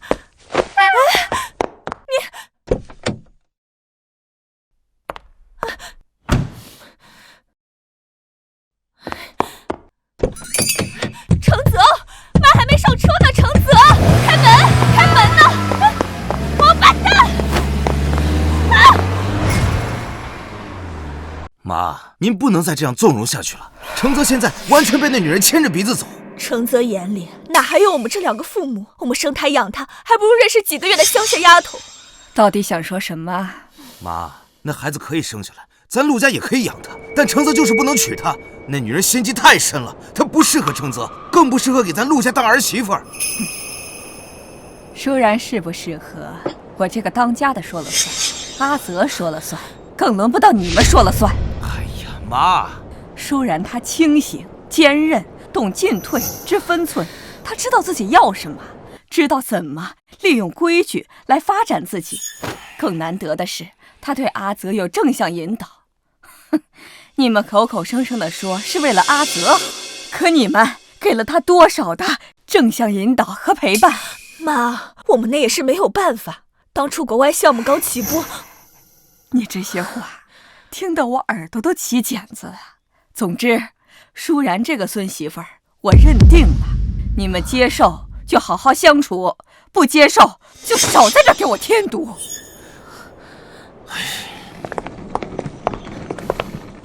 我们就这么走了？哎呀，现在老太太受那个女人的蛊惑，就连程泽也鬼迷心窍。我们留在这儿，除了生气还能干什么？可是，先不着急，来日方长，咱们先回去从长计议。我想总会有办法。走吧。耶！终于把讨厌的苍蝇赶走了，这下家里终于清静了，妈妈也可以安心养胎了。小意思。哎呦，真是好久不见了，越来越漂亮了。陆二少爷回来了，1年不见，真是越来越沉稳了。是啊，妈，新任务，这就是被老绿茶一直带在身边的小儿子。听说他又独立拿下了海外那个新能源项目，手段特别漂亮，跟那些海外的公子哥真是不一样。这就开始拉踩了，这群看人下菜碟的势利眼，等着吧，等我爸发威，吓死你们！奶奶，祝您福寿安康。哎，大哥，好久不见。这位一定就是大嫂吧？果然是气质非凡啊！你回来的倒挺快啊，大哥，好福气呀！大嫂能从豫南考入京师，说明一定是学识渊博，聪慧过人。只是我们陆家不仅经商，还重风养，不知大嫂平时除了读书以外，可还有别的爱好啊？喂，你管的太多了吧？大哥，我是在为你考虑啊。如果大嫂懂得一些书画鉴赏，那大哥你也会耳濡目染，提高一些品味啊，省得走到哪儿都被人说是不学无术的混混，败坏陆家名声。果然是老绿茶新生的，阴阳怪气第一式，先捧后踩拉踩结合，表面关心爸爸品味，实际骂妈骂土，还踩爸爸没文化，茶香四溢啊！二叔，陆承轩，老夫人确实教导陆家以商为业，以文传家，但我想老夫人口中的文，并非是你所展示给外人的那些高雅艺术，而是指明事理、辨是非的智慧，担责任、顾大局的涵养，以及不慕虚华、脚踏实地的家风。大嫂果然见识独到，能言善辩。那当然了，我老婆厉害着呢。我什么时候答应你了？爸爸的小心思藏不住了，又开始嘚瑟了。妈妈对得好，让他们看看什么才叫底蕴。大哥，我这么说也是为了咱们陆家长远着想。听说你最近处理了一批项目，用非常规手段，虽然短期见效快，但是你有没有想过，你这么做会损伤咱们陆家与合作伙伴之间的信誉关系？爸爸常说要稳健有力。陆承轩，少拿那套来教训我。大哥，我知道你心里一直恨爸妈，偏心我。从小他们把我带在身边，把你留在国内，但是一家哪有隔夜仇啊？他们心里还是惦记你的。小爷不在乎他们惦记，更不想听到那两个人。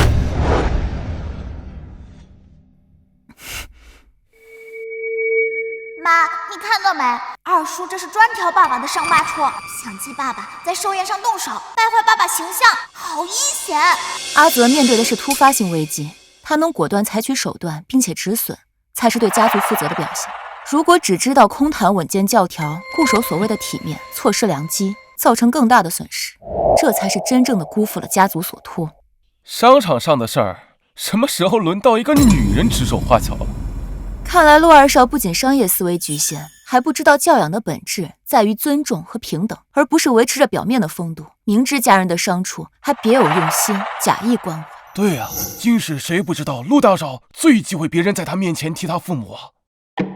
是，还是大嫂考虑周全，是我狭隘了，抱歉啊，我忘拿奶奶的寿礼了。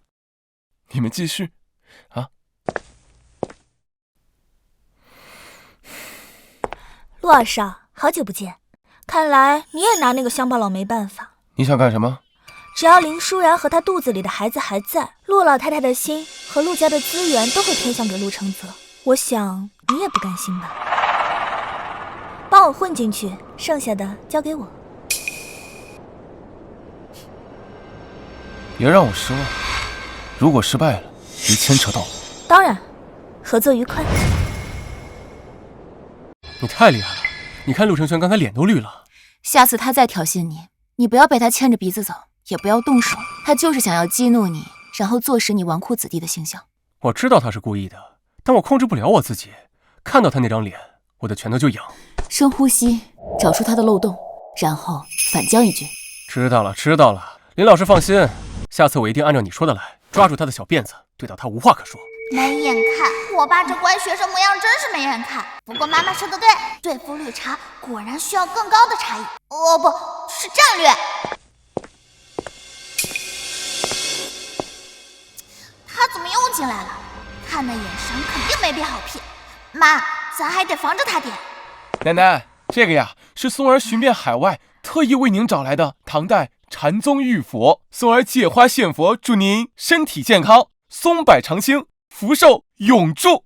唐代宫廷玉佛，这可是有市无价的珍宝呀！二少爷真是有心了。瞧这雕工和气韵，二少爷对老夫人的小心可见一斑啊。有心了。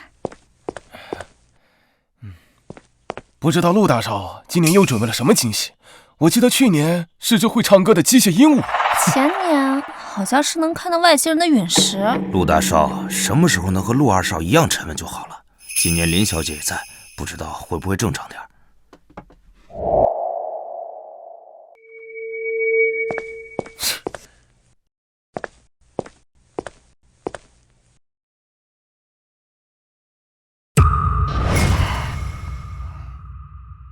老太太都皱眉了，陆大少不会又搞了什么上不得台面的创意吧？让老太太这么为难，看来不简单啊。手抄本，这年头谁还用手抄啊？这也太寒酸了吧！跟二少爷送的那尊玉佛比都没法比。大哥，这自己缝的枕头也能当寿礼呀？礼物是不是有点太随便了？二叔又开始演了。爸爸妈妈亲手做的礼物，比他那块冷冰冰的石头强100倍。老夫人，我们知道您什么都不缺，思来想去，只有这份手工的礼物才能表达我们的心意。楠楠，这个家穴是我和舒然一起抄的，还有这对枕头，里面的草药都是我按照药方亲自挑选的，舒然亲自缝的。那些佛啊玉啊就只能摆着，但这对枕头能让您实实在在的睡个好觉。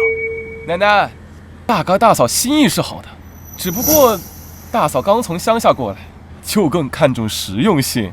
礼物的价值不在于价格，而在于心意。这份手抄家训代表着我们对家风的传承，这个安神纸代表着我们对老夫人的关怀。我老婆说的对，礼物是我和她一起准备的，代表着我们以后教育孩子明辨是非，继承陆家风骨的决心。这难道不比那些冷冰冰的摆件强100倍吗？说得好，舒然、阿泽，你们的这份心，奶奶收到了，也最喜欢。是啊，现在的年轻人能静得下心来，亲手抄写家训，手缝药枕，这份孝心呐，真是太难得了。这才是真正的无价之宝啊！林小姐蕙质兰心，陆少爷也懂事了，老夫人好福气啊！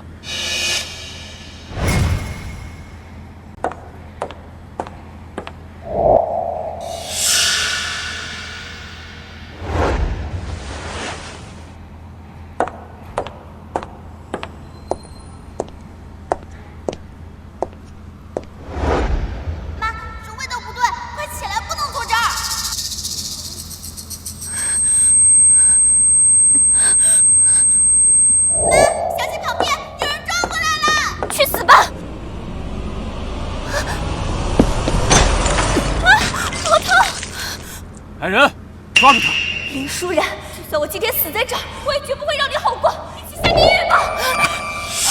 舒然，妈妈，我的肚子，妈妈，疼，我肚子好痛。舒然，我现在就送你去医院。江若薇，又是你！舒然和孩子要是有事，我要江家赔偿。报警！这次天王老子来了，也别想保他。如果舒然和孩子有事儿，我陆家和江家不死不休。又是个废物！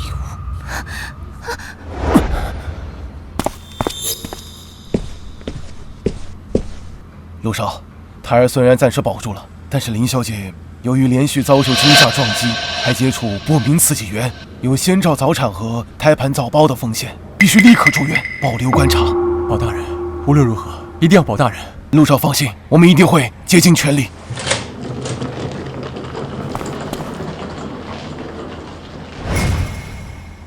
医生都说了我没事，休息一下就好了。你回去睡觉好不好？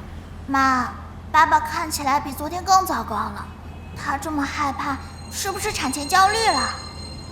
陆承泽，你看着我，我知道你害怕，说实话，我也怕。但是恐惧解决不了问题，我们要把以后会发生的问题做出紧急预案。那我问你啊，你现在最怕的是不是我突发状况早产？那针对这个问题呢，我们会做出什么样的紧急预案呢？第一，是不是先要了解预兆？第二，我们应该优先联系谁呢？第三，在医护人员到来之前，我们可以做出什么紧急预案呢？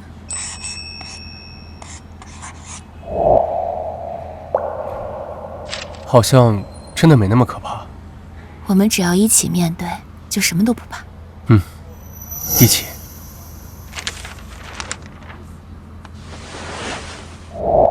对，只要我和爸爸妈妈一起，我也不怕。停电了吗？妈，有人过来了，这鞋底声不像是护士。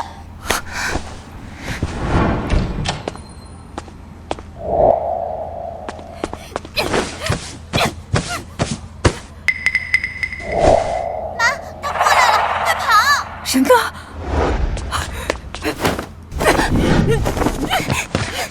舒然，陆橙子，危险！你们知道该怎么做？没受伤吧？没事。吓死我了！我才离开10分钟。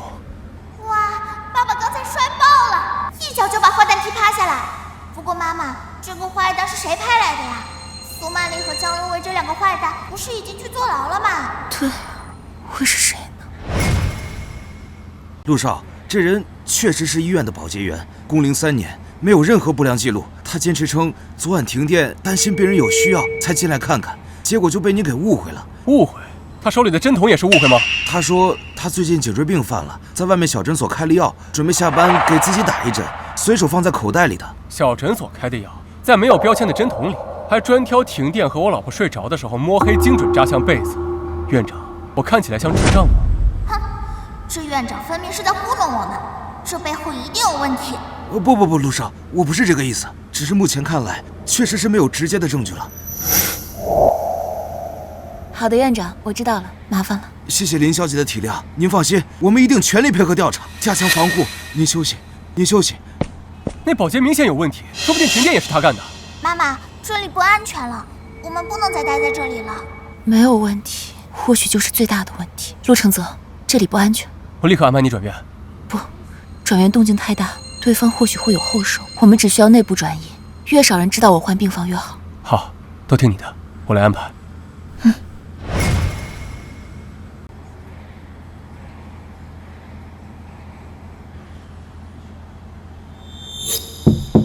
进来。林小姐，陆先生，今天需要更换一下胎心检测仪的电极片。好，麻烦了。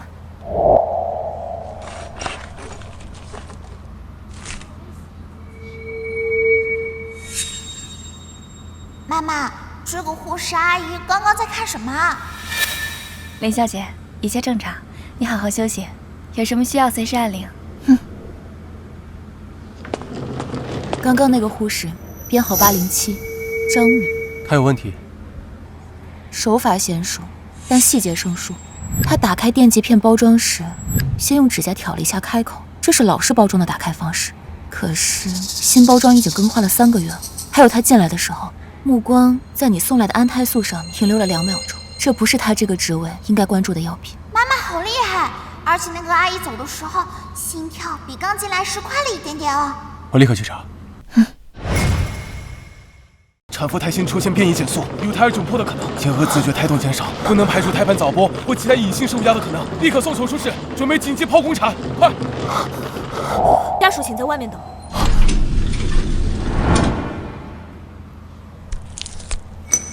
你在干什么？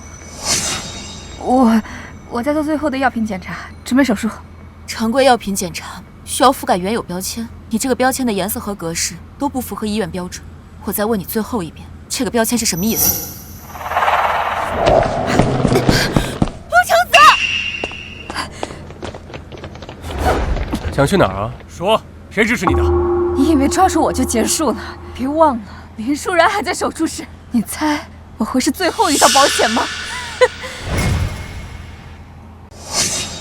舒然，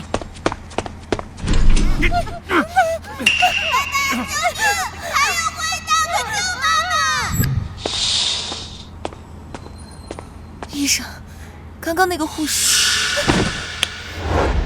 妈，又来一个！住手！舒然，你没事吧？看着我，能呼吸吗？正确药。舒然，别怕，没事了。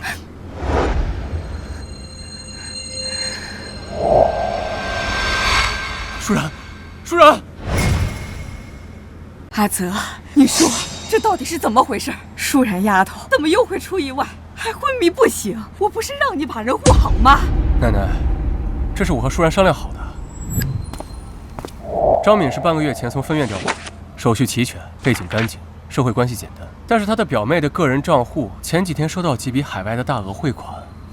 果然，但是这种人能从内部多次下手，说明是个心思缜密的人。这种明显的资金漏洞会不会太刻意了？确实，他很可能是个烟雾弹。既然他想从医院内部下手，那我们就将计就计。我都安排好了，所有他可能触碰的东西，我都做了替换和标记。舒然，我们要不要先？我们等他先动手，这样我们才能抓住他的漏洞，斩草除根。不过现在还需要一个合理的诱饵。你简直是拿舒然和孩子的生命胡闹！这是能随便冒险的吗？万一你们判断失误，万一他们狗急跳墙，做出更激烈的手段，万一……奶奶，是我考虑不全，我知道错了。李院长，24小时内将全院的所有人给我筛一遍，如查出任何疑点，立刻停止他的工作，并接受内部审查。再有纰漏，你这个院长就不用干了。是，老夫人，我立刻去办，彻查，一定彻查。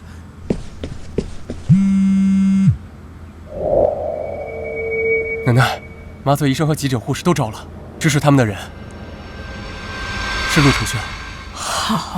好一个陆承轩，也真是我的好孙子。立刻收回陆承轩名下所有陆氏集团的股份分红权及一切职务，冻结他所有由陆家信托管理的资金，并将他驱逐出境，再也不要回来。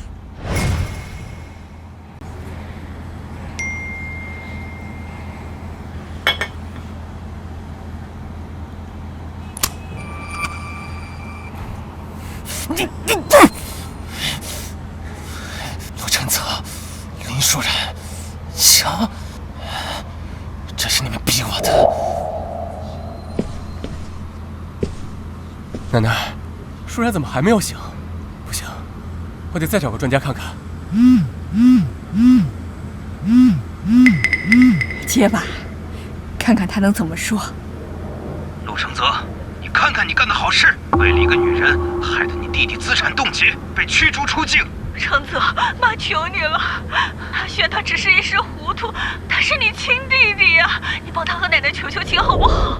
妈保证，只要阿轩没事，我们就接你回家。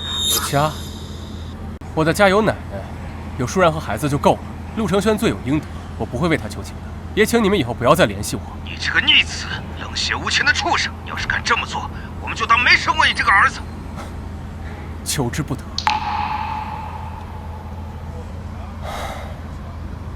奶奶，如果我想和他们解除法律上的亲子关系，你会劝我吗？奶奶会支持你的。阿轩，没想到老婆死得这么绝情，说什么以后他们祖孙俩和我们一家3口划清界限。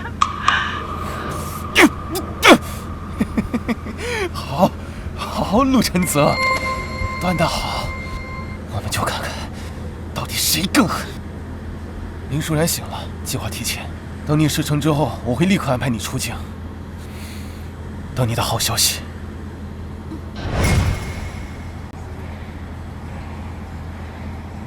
林舒然，等我彻底毁掉你这张永远高高在上、冷静的令人作呕的脸，看你还怎么得意！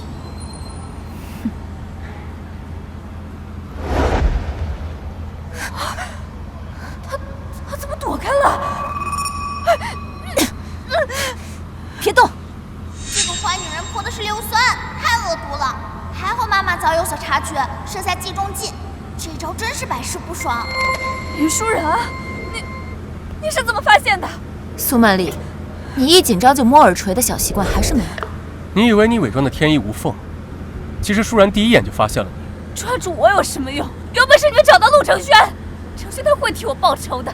那你就天天祈祷他藏得够深，永远不要露头，否则，不管付出什么代价，我都要把他揪出来，把他带走。放开我！走！放开我！差点，就差一点。要是你没发现，要是我来不及找替身，已经结束了，我们都没事。你担心的那些也不会发生。就是啊，爸爸，坏蛋已经被抓住了，你不用抱得这么紧了，我都快喘不上气了。怎么了？是不是不舒服？是不是刚才吓到的？我好像要生了。什么？现在？医生，快来人！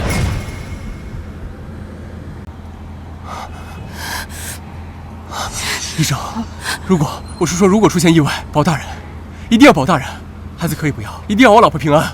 陆先生，现实中正规医院不会出现保大保小的野蛮问题，请您少看点电视剧，保存体力，等他出来吧。舒然，是有点疼，但还可控。你安静点，就是帮我。先生，在外面等一下。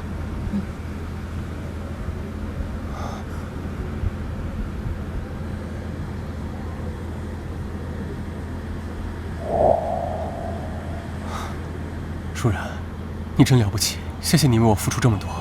你要谢谢宝宝，他很勇敢，很想见你。这是之前答应你的京市顶尖学区的大平层，已经转到你名下，完全独立产权。还有这个，这是奶奶送你的四合院，也转到你名下了。还有这些，是我名下的一些股权凭证，还有几张卡，密码也在里面。你必须得收下，这是你应得的辛苦费。只有这些啊？还有，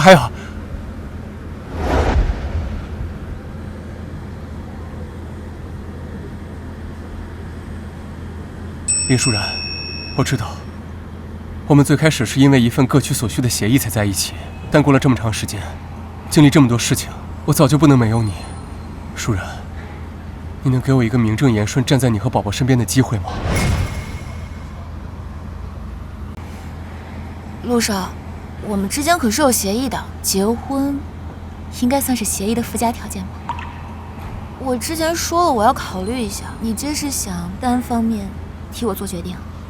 我没有逼你的意思，我的股权、我的基金，我都可以公正给你，但这不是条件，是我早就想给你，跟你答不答应没有关系。傻瓜，陆承泽，和你相处的这段时间，你已经成为了我生活中不可多得的变量，这些变量让我愿意和你一起面对未来已知和未知的风险，所以，我愿意。喂，我说我愿意嫁给你了。啊。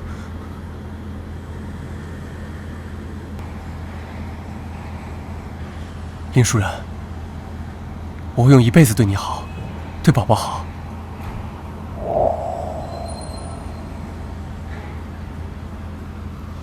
我错过什么了？妈，我不会错过我爸和你求婚了吧？不行，妈，你快让我爸再求一遍，我要见证名场面。我们瑶瑶的满月酒啊，一定要办得风风光光的。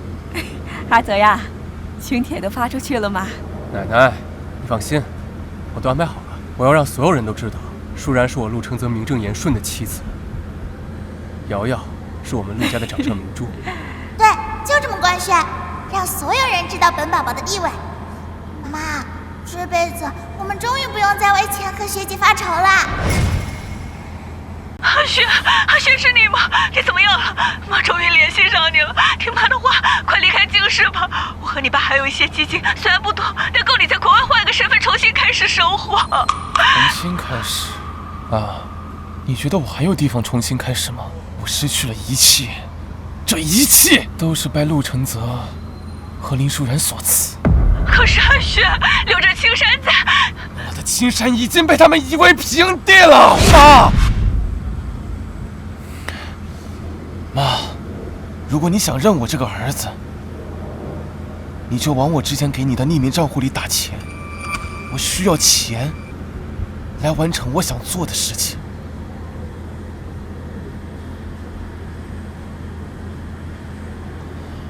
你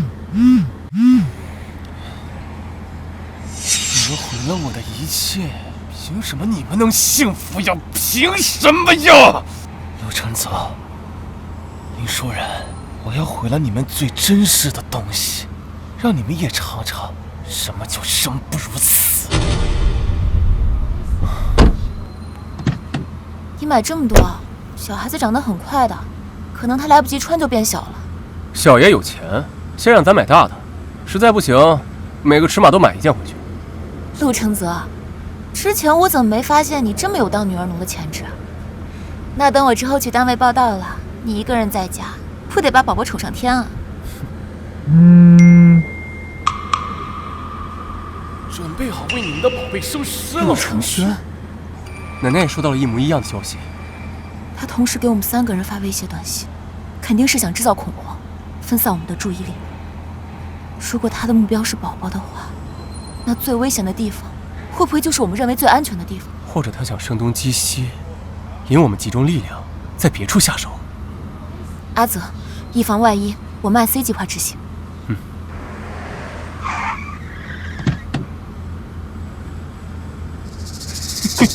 偷梁换柱想骗我，陆承泽，你也太小看我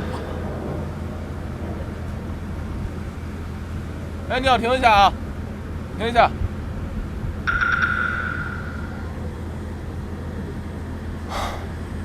救援终于来了，还好舒然和宝宝已经转移了。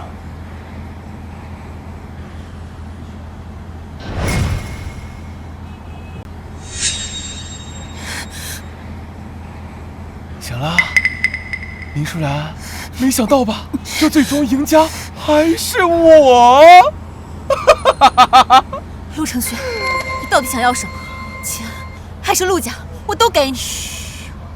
别拿你那套谈判技巧来糊弄我啊！我现在这样不都是你们害的？钱、陆家我都不需要。那你到底想要什么？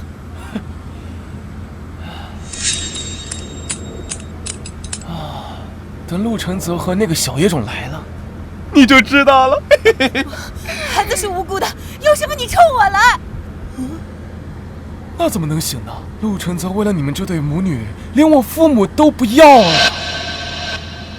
那我一定要让他失去真挚人的感受才可以呀！啊！你说，我从哪里开始对你动手啊？是这个能说会道的嘴呀，还是你这张令我做的脸啊？啊！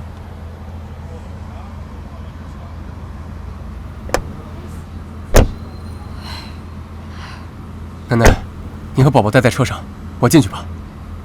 不行，程轩，指定要带着宝宝进去，否则对舒然不利。傅博，你跟了我们50年，我相信你，你带着宝宝藏好，不论发生了什么，你都不要进去。如果我们没能出来，你就……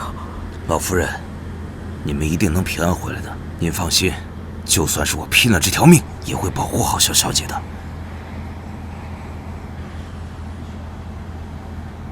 宝宝乖，爸爸和太奶奶去救妈妈，你乖乖在这里等我们回来。不要进去！爸爸、太奶奶，我看到炸弹了，厂房里有好多炸弹！陆承轩，我杀了你！哎呀，来得挺快啊！陆承泽，我高看了你一眼。真的，再等我就杀了他。我不动。陆承轩，你恨的人是我，你放了林舒然，我任由你处置。陆承泽，呦，真是情真意切呀！陆承泽，你变了，你竟然为了女人和野种愿意放弃自己的生命。可是啊，比起让你直接死，我更希望让你亲眼看着自己珍视的人一个一个死在自己的面前。陆承轩，你把他们放了，我把我的命给你。嘘，林舒然，你的命现在在我眼里一文都不值。陆承轩，奶奶，我亲爱的奶奶，我还以为你不敢来了呢。哟，小野种还真没来呀。哎呀，算了，等你们都死了，我亲爱的爸妈自然会替我送，把那个小崽种送下地下和你们团聚。程轩，你放手吧！现在回头把舒然给我放了，我还可以给你一条生路。生路，我他妈还哪来的生路呀？啊！我现在变成这样，是你们亲手把我送上绝路的。你们要么把陆家的财产无条件的转移给我，要么奶奶别答应他。闭嘴，陆承泽！你以为你们什么都不做就会平安无事吗？我告诉你不会的。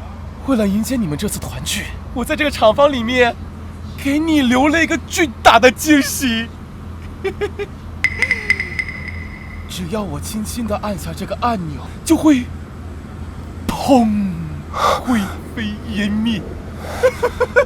怎么样，奶奶？这个是不是比上一个选择更刺激、更刺激啊？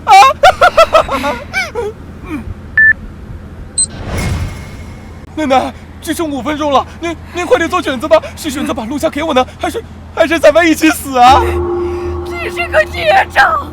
哎呀，你们这个表情太他妈爽了！不如这样，我再给你们一次机会，你们只要找出5个炸弹，5个炸弹，我就暂停计时，怎么样啊？快找！不炸弹，没时间了，爸爸妈妈和太奶奶需要我。妈妈，我看到了，炸弹在左边大铁罐后面，还有右边桌子底的黑色盒子。宝宝也来了，他能看到炸弹的位置。炸弹在左边。闭嘴！你还想少说什么话啊你啊？找啊！妈妈听到，可是妈妈说不了话。妈妈说不出话。老天奶奶，求你让爸爸和太奶奶也能听到我的声音吧。只要他们能听到，我以后每天都乖乖睡觉。不是幻听。求求你了！没时间了，爸爸，快去找炸弹！不是幻听，我听到了宝宝的心声。炸弹在左边大铁罐后面，右边桌子底下黑色盒子，还有一个在高高的铁架子旁边。怎么可能呢？你怎么可能会？现在用拐杖打二叔，转移他注意力。孽障！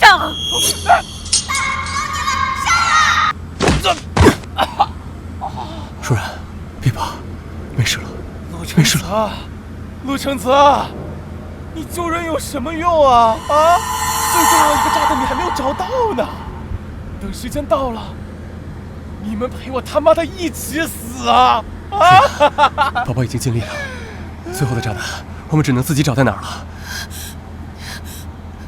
我知道在哪。李舒然，你什么时候？舒然，快丢！舒然，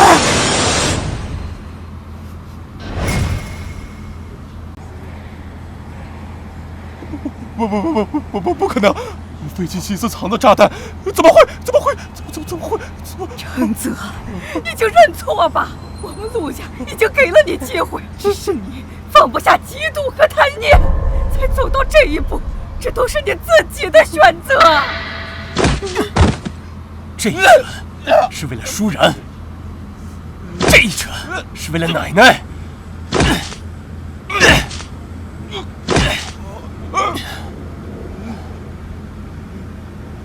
臭老太婆，少他妈在那假惺惺的，还不是因为你偏视，都是你偏视把我害成这样的，你不得好死！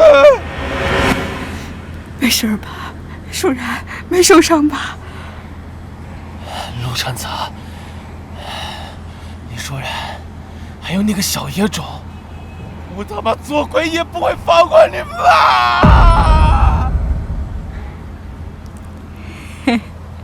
哇，妈妈今天超级漂亮，像仙女。但爸爸怎么笑得像个二傻子？吉时已到，一拜天地。哇，拜天地啦！二拜高堂。拜太奶奶，太奶奶辛苦了，以后要健健康康、长命百岁，一直给我撑腰哦。夫妻对拜。对拜了，已成。爸爸妈妈就是最最正式、最最恩爱的夫妻啦。你终于嫁给我了，陆承泽，余生请多指教。